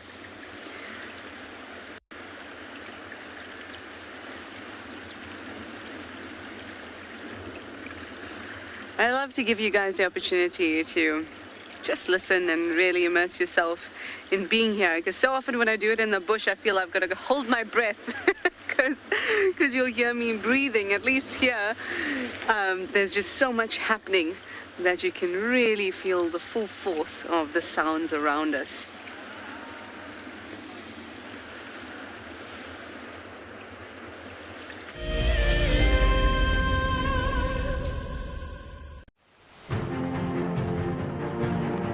As WildEarth has shown, a guide is critical to your enjoyment when on safari. Safari Guide of the Year is an annual event which creates awareness for these men and women who dedicate their lives to tourism and wildlife. WildEarth fully supports this initiative that gives more credit to a profession that drives our economy and flies South African flags higher than most.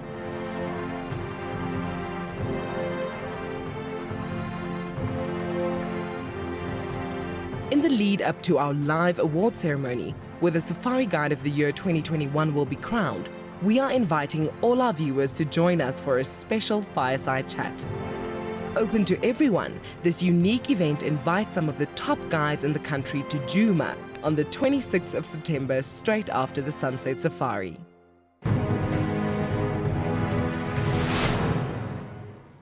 I turned to Shaw and I saw that she had this panicked look on her face. Either she was afraid that something had happened or she was afraid that she was going to miss out on something. But instead of her missing out on those lions, we drove up next to them and I switched off the car so that she could hear what was going on. Now, these lions had killed a kudu, and she could hear these two cubs, both 8 months old at the time, busy pushing and shoving each other out the way to get to the best parts of the meat. And the mom was lying just to the side in the shade. Now, I'd known that before losing her sight, Sean probably knew what a lion looked like. But I really wanted her to know what this lion looked like. So for the first time in my guiding career, I started to describe to someone what a lion looked like.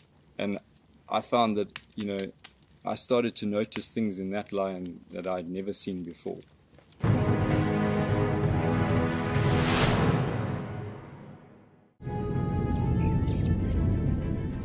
Oh, it's going to be in trouble now. Oh, this is unbelievable stuff. Here comes a hippo in too. Go, Impala. There's a hippo coming in. I can't believe what we're seeing here. This is what we normally see in East Africa. It's all over. Hippo leaping at the crocodile now. Everything's gone underwater.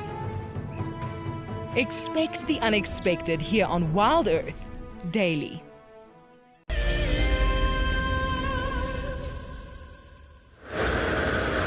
Well, no further luck, unfortunately, for myself and I. We went quickly past Leadwood Dam again on Torchwood, and we picked up tracks of Marieps's on top of ours and then heading towards the dam, but we just ran out of time. Unfortunately, we've got to get back for fireside chat, so we ran out of time to look there. I was hoping we were going to catch him on the road, but he cut off into the drainage line behind the dam wall, and we also don't get signal there, which is not ideal at all. Now, while we were off air, Di was asking me a question, which is based off leopards, and it's actually quite an interesting one. I like the question, by the way. So it's I was asking, there seems to be an increase in the population of leopard over recent years, and what is the cause of that? So in this particular system, the reason why we've got an increase in leopard is a direct result of the drought. So what you get with that is a situation where there's a lag effect. So during the drought, a lot of the antelope species are dying because they have poor nutrition. So what that means is that their numbers start to come down, but as they get weaker, so the predators are finding more and more food. So the success rate of young generally is much better. The parents are able to find food for them. It's also more open, which means that they're able to see predators coming. And so therefore you get a positive growth rate within the cub system. So what you're seeing is that those cubs from that time are starting to become adults now. And so there's a spike in the younger generation of leopards. If you look at in this area particularly, most of our leopards currently, with the exception of Tingana, Tandi, Inkanyeni, are pretty much 8 and under. So they're all young cats. And that's a direct result of that drought. The other side of it is because of the drought, the vegetation is thinned out a lot more than it used to be. So spotting them and tracking them is a lot easier now. So that's why we're seemingly seeing more leopard. And the number is up, but that's direct result from the 2016 drought. What will then happen is we'll get a few years of very wet weather, and the number of animals will slowly start to decline because they'll have a much harder time in catching food. And so you generally see predator numbers slowly starting to decline as the prey numbers increase, and then drought, and then it cycles like that through. So that's why we're seeing a lot. The other side of it is because of these private reserves and the way that they work, there's a lot of habituated cats that are now spreading outside of these areas into the Kruger National Park and places like that. So the park is benefiting from it. So the people that do self-drives in the Kruger are coming across relaxed cats that have come out of here. For example, there's a cat very close to Skukuza, and we knew her as Sakani. And Sakani was born in this area, but she's now the dominant female, like south of Skukuza. So people are seeing a lot of her, and she's relaxed with cars, and therefore her cubs are relaxed, and so there's that knock-on effect as well. So it seems like a lot more leopard than in the past, but actually the numbers are pretty similar. It's just that they're more habituated, and then there's a slight increase during the drought periods, and then it will drop down again. It's a pretty interesting question, that, because it's not that intuitive, you know, like people don't really put 2 and 2 together with that. I like those kind of questions. They're like my kind of thing. It's like we can talk about leopards for hours when we talk about those kinds of things. So, and it's the same is true for lions. You'll notice the lion pride at the moment, numbers are increasing, big prides, exact same result. Also a direct increase in cheetah and wild dog populations too.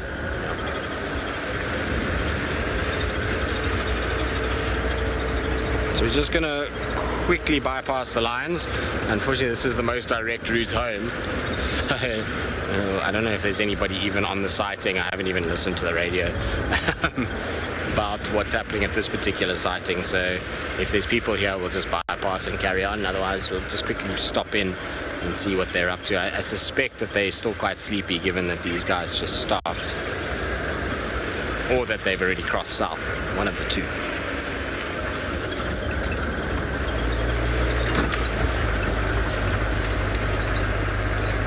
I suspect maybe they've moved already. Let's have a look. Yeah, the girls are gone. They have vacated their post. They were lying over there, but it looks like their tracks must have gone south. Alright, we're going to slowly start heading back towards camp. In the meantime, though, let's send you across to Nyala.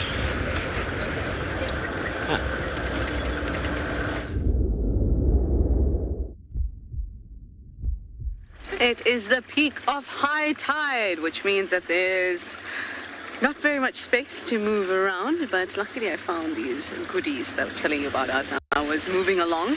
I thought I'd save them for the last half an hour or so of show, so that or in the time that we can't go milling about in the rock pools.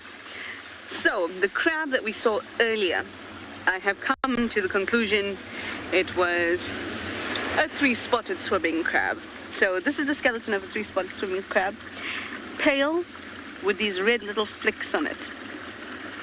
This one also pale with red little flecks on it.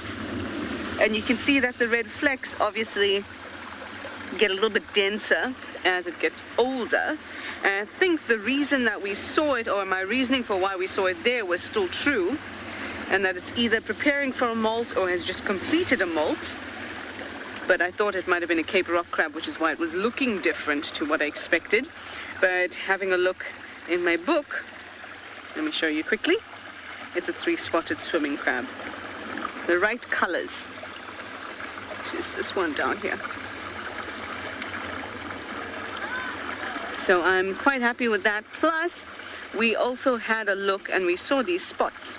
That's a good way to have a look at crabs, to identify them, are these spots, and the spots, different spots they have in their carapace. And the one that we saw had these spots here. But that also threw me off because other crabs have spots there too, but 3-spotted swimming crab has 3 spots at the back as well, and obviously we couldn't see that because it didn't fully emerge.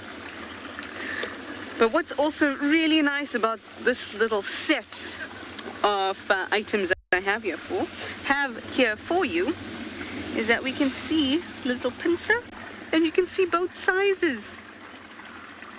First a tiny one, size of my pinky nail, maybe even a little less, and then this rather large one, which might be the size of my thumb. And here we can also see the mechanism by which it works. Nice open and close. And you can see that only one side does the pinching. Only that part is maneuverable. You might also see that the inside, where they would actually be able to grip onto something, is serrated, so that makes it even easier to keep hold of whatever it is they've gotten their pincers on. Quick look underneath, you can see the different jointed parts. Lots of maneuverable parts. So right here, 1, 2, 3. 3 different joints, 1, 2, 3, just in this little piece like that. Very, very cool. I actually have another carapace that I want to talk to you about, but there's a part I want to find as well, so we'll talk about that in a bit.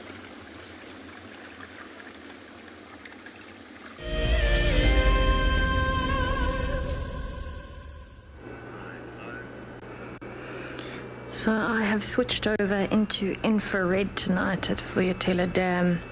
Light has dropped enough that it is now time to look at things in black and white. And actually, I think it was quite a good thing. This grey heron looks very handsome in this light. Still up on the branch, preening itself at the moment.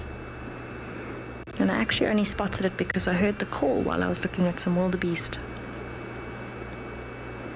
What is really amazing in this light for the grey heron is you can see some of the characteristic markings quite beautifully. That streak above the eye, a little bit of a crest behind the head. But let's just have a listen to some of the activity. I can hear some insects, I can hear some birds. Definitely some activity tonight just before sunset.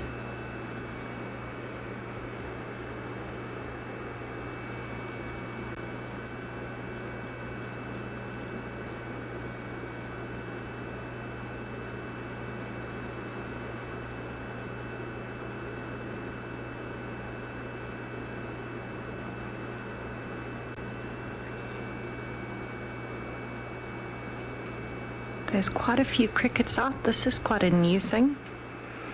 It's definitely coming with a changeover to spring and with summer on the way. A lot more crickets out at night. Through the winter it was actually quite quiet. So it's lovely to hear them out again. You can still hear quite a few birds.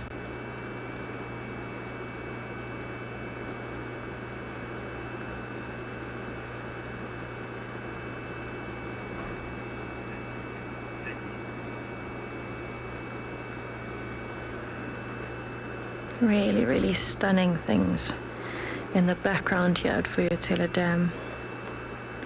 I'm actually really starting to enjoy this time of the evening, just as the sun has gone down and the birds are calling, just before bedtime. Absolutely stunning.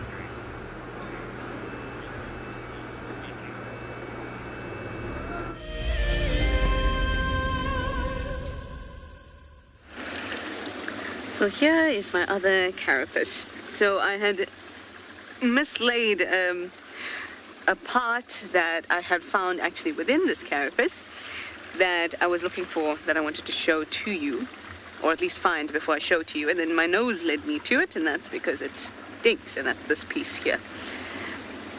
Right here. So this is a bone of some sort. You see that? Looks a little like a uterus. So, or even a hyoid bone. So this was found towards the top, or the face, if you'd like to say, of the crab. And it was smelly because in between these areas right here, it's filled with muscle still. And obviously the animal's dead, so it's rotting and it stinks. And that's very important. But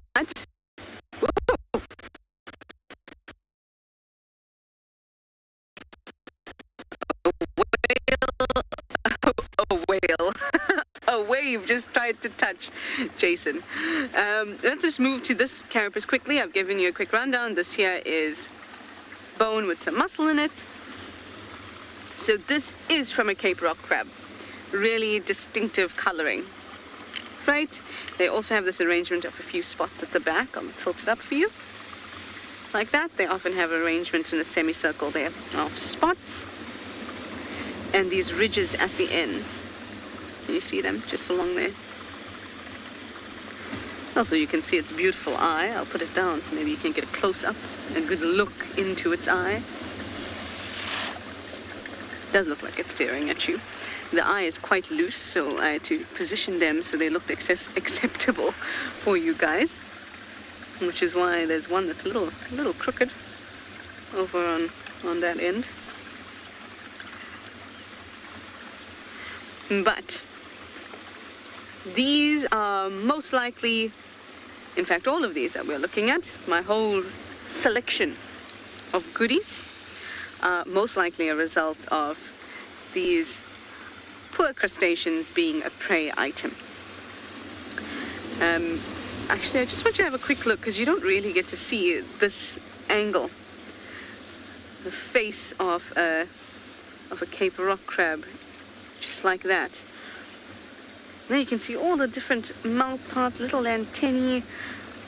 Unfortunately, we don't have many of the mouth parts such as the mandibles, etc. left, or modified maxillary area.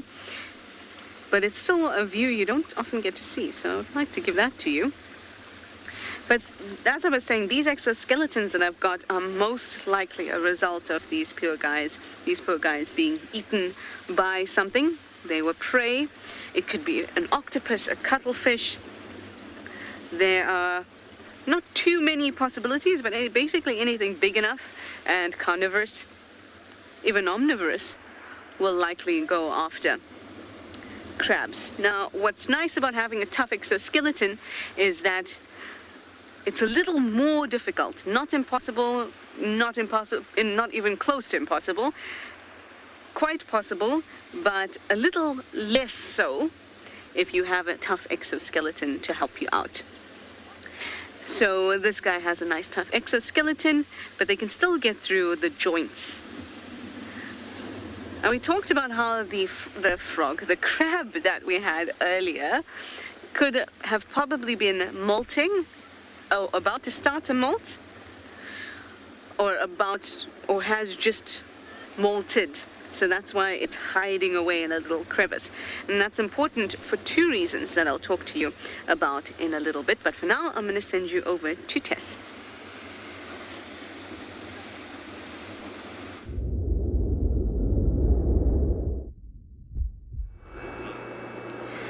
So it definitely seems as though most of the animals have now gone to bed.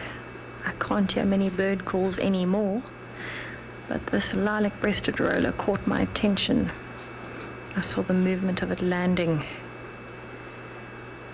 And it's definitely still looking for insects. It's warm enough out that there are still insects out and about. And I actually wouldn't be surprised. It's got a habit of going down to get insects and then coming back up and landing near the camera again. You can see the insects, that's for sure. Right, so you can see I have switched over to the infrared light. I'm just scanning to see if there is any more movement. I'm not sure where the roller went. It seems as though most of the birds have decided it is time to go to bed. And that's probably a very safe decision. Let's see if I can get closer to that roller again. There you can see it quite nicely. The autofocus with the infrared is not so good. Oh wow. That was funny. It tried to land on that twig and just was too heavy.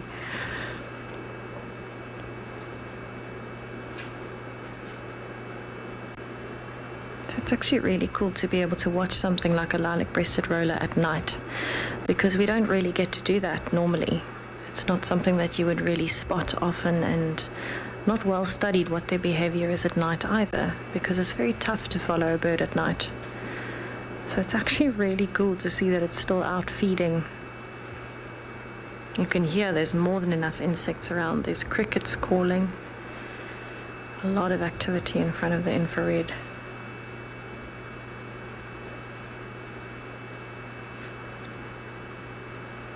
Just listen to how beautiful that is in the background.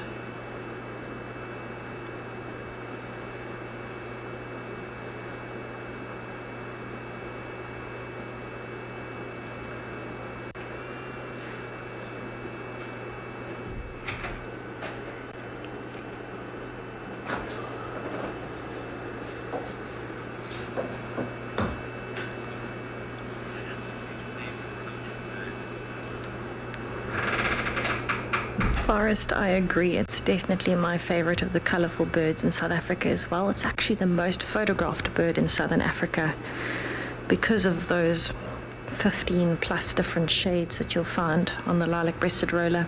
I think my favorite overall is probably a purple roller because I love the purples and the reds.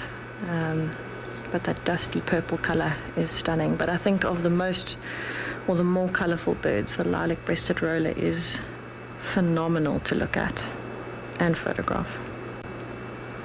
And a very, very good hunter. Massive beak, very wide at the base as well, so they can catch insects in flight.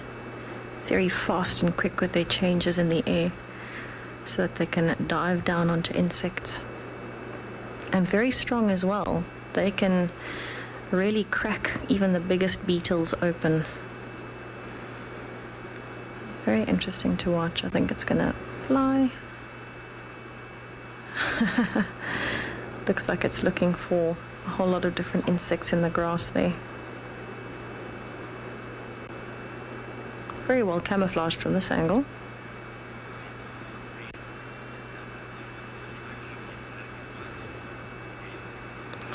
Corinne, I agree. The colors are still striking even with the infrared light. With us seeing it in black and white, especially those two kind of longer feathers on the tail and the dark edges on the wings, absolutely beautiful. I'm hoping it'll come back out into the open.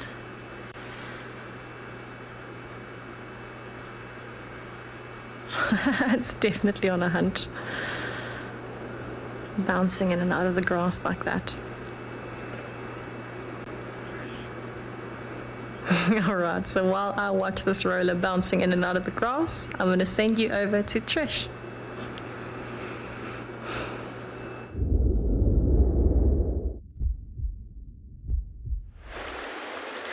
Nice. Well, I still have my lovely crab looking at us. He didn't manage to get away. No surprises there, I suppose, since it's got no appendages. So, what I wanted to say to you is that or continuation from what we were talking about, and we spoke about that crab that we saw, and it could have been coming into a molt or coming out of a molt, and that's why it was hiding away in an area where we wouldn't expect it, because it was a 3-spotted swimming crab. So when crabs molt, it's a very vulnerable time. They don't have a hardened cuticle to help protect them, which is very important. But the other really important thing about having a hardened exoskeleton, so when it's hardening, it's called a cuticle, because it's not quite there yet. And when it's hardened, it's this exoskeleton. So we looked over at this little bit here, and this gives us a clue as to why it's so difficult for crustaceans during this time. What the hardened skeleton or the exoskeleton gives them is leverage for their muscles. So without it hardened, they're not even able to move much. They're not able to close their pincers with any amount of strength. And it makes life in general just very, very difficult. So you can see there's different points where the muscle has attached to this piece of exoskeleton, or a piece of bone rather. And there's a whole network of muscles that are attached in this way and attached to each other, but still they're being leveraged and anchor points that are based around the skeleton. So when everything is still very, very soft, though the internal components will be hard, the outer components are not hard, which means that the appendages themselves are not able to move because they, as you can see, are attached to the outer parts. In fact, here's a good example. These have to be attached to the carapace. There's muscle in there that'll have to be attached to the carapace or to the exoskeleton. So that means that until it's hardened, it has no leverage to move these appendages about correctly. So it's super, super, super vulnerable. I can't express how vulnerable a time it is for these animals. Oops. I didn't mean to do that. It's very, very, very fragile when they're like this. Anyway, I'm going to toss these back into the water.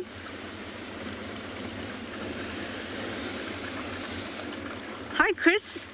You'd like to know if these crabs are edible? Certainly people do eat them, but they don't contribute to, you know, like a huge portion of the catch, things like that. I am just having a think. So the Indian community in South Africa loves to eat crab, but I have no idea what species of crab they eat. I say they eat, we eat. It's just that I don't eat crab very much. But there certainly is a type of crab that's eaten, and I doubt that it's crab that is imported, because that the Indian community has been eating crab for a long time, and a lot of the time it was a very poor community, especially during apartheid, so they wouldn't have been able to afford imported crab. So I should probably ask my grandmother. She would know. But definitely it can be eaten. It's very tasty in a curry, if you're wondering. It's very tasty, but these specific species, I am not sure. Certainly it's edible, but does not make up a huge portion of the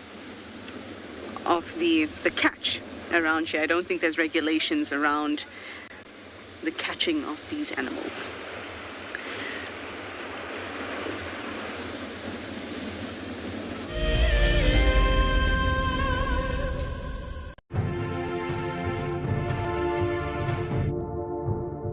Free diving is the purest way to experience the great African sea forest. Silently gliding through the long kelp farms allows you to reconnect with nature and explore this enchanted world. Sea Forest is a brand new daily experience coming soon on the WildEarth channel. You will explore an underwater forest live from Cape Town, while a team of naturalists explain what we are seeing. Like trees in a forest, these kelp provide food and shelter for many, many species. Magical encounters with shy marine life, crustaceans, sharks, seals, and so much more will all bring a window of calm into an otherwise chaotic world.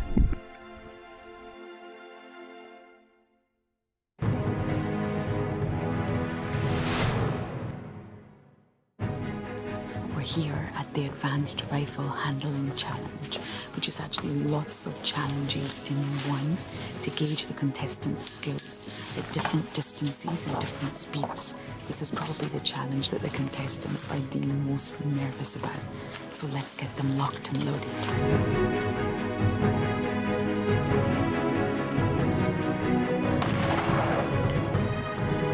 Competitors are now doing the Hales halt, where they have to run back and forth to a target, turn, take aim, and shoot.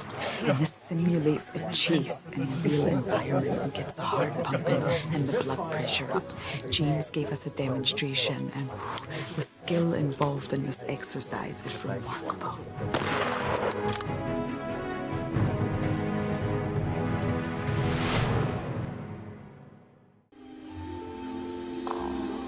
Goodness, look at its wobbly legs. Oh, I don't believe it. I can't believe we've actually seen it. Oh my goodness. Oh, careful, careful, careful. Oh no. Oh, it's okay, little one. Okay. Expect the unexpected here on WildEarth daily.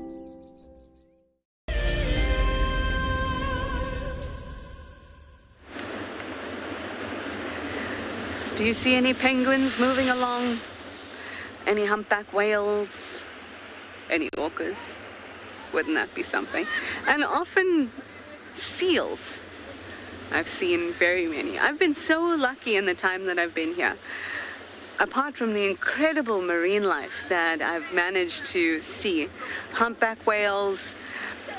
Unfortunately, I was not able to see the orcas, but the humpback whales, I've seen the southern right whales, seals, a variety of smaller sharks, but unfortunately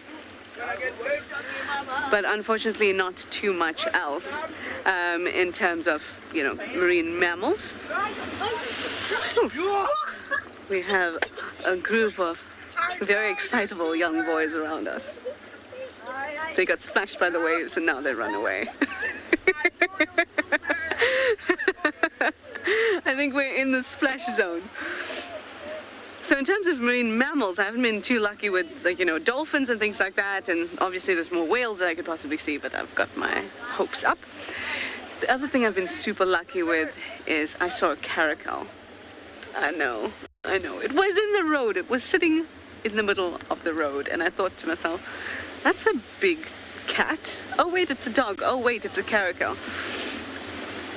And that was amazing. It only moved when we drove past.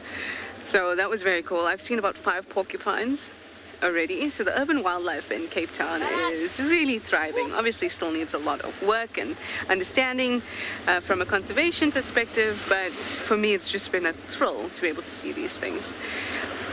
But orcas would be the best. Also, I know somebody at Djuma who's just keeps sending me messages about orcas. And then the time when I saw the southern right whales, this person said, "Are these my orcas? Where are my orcas?" And it's none other than class clown Morgan, who I miss very much, actually. Hi, Morgan. Hope you're doing well. Setting up a fireside chat. I think he's still there, actually. So let's scan for a little bit, just a couple minutes. Sorry, I just had to share with you my story about the caracal, and then it just went on and on and on. But I wanted you to have a few moments where we could scan yourself and with me to see if there's any marine visitors that might pop up their heads just in time for us.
The tide will be winding down now. I certainly feel like we all experience the peak of it together. Megan, you say you love the sound of the waves crashing. I do too. I've said this to you guys before. It reminds me of elephants, but not in the way it looks or anything like that, just in the way it feels. It feels like it's taking up all the space around me. And the waves feel that way when I'm with them too.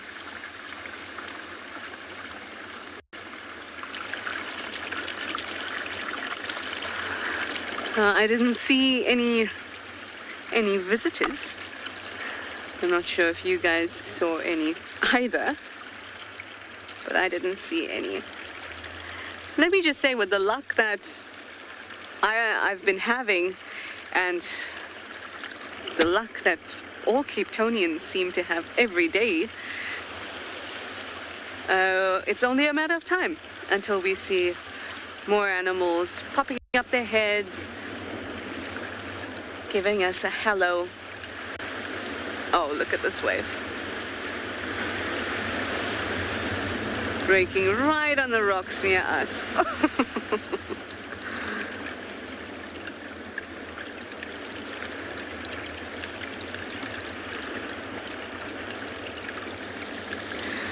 I have, woo!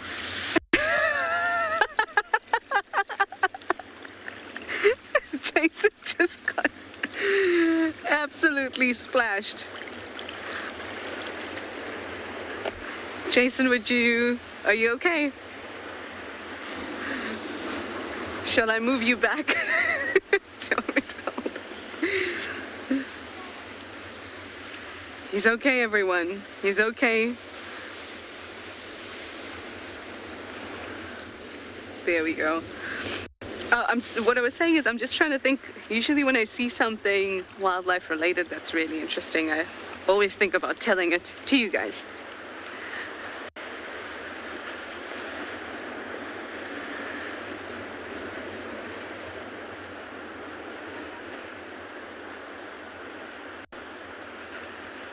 Beautiful landscape and a beautiful seascape, huh? I have to show you one more goodie before we let you go. And that's a little alicroical shell that I found. Well, not a shell, it's actually the operculum, which is kind of little door that it uses to close itself. So an alicroical is a type of mollusk. It's a type of snail. It gets really big. It can get like this big, the size of my hand. And they use this little door on the foot to pull in. And I just think that it's so beautiful. This is obviously broken, but it is so beautiful.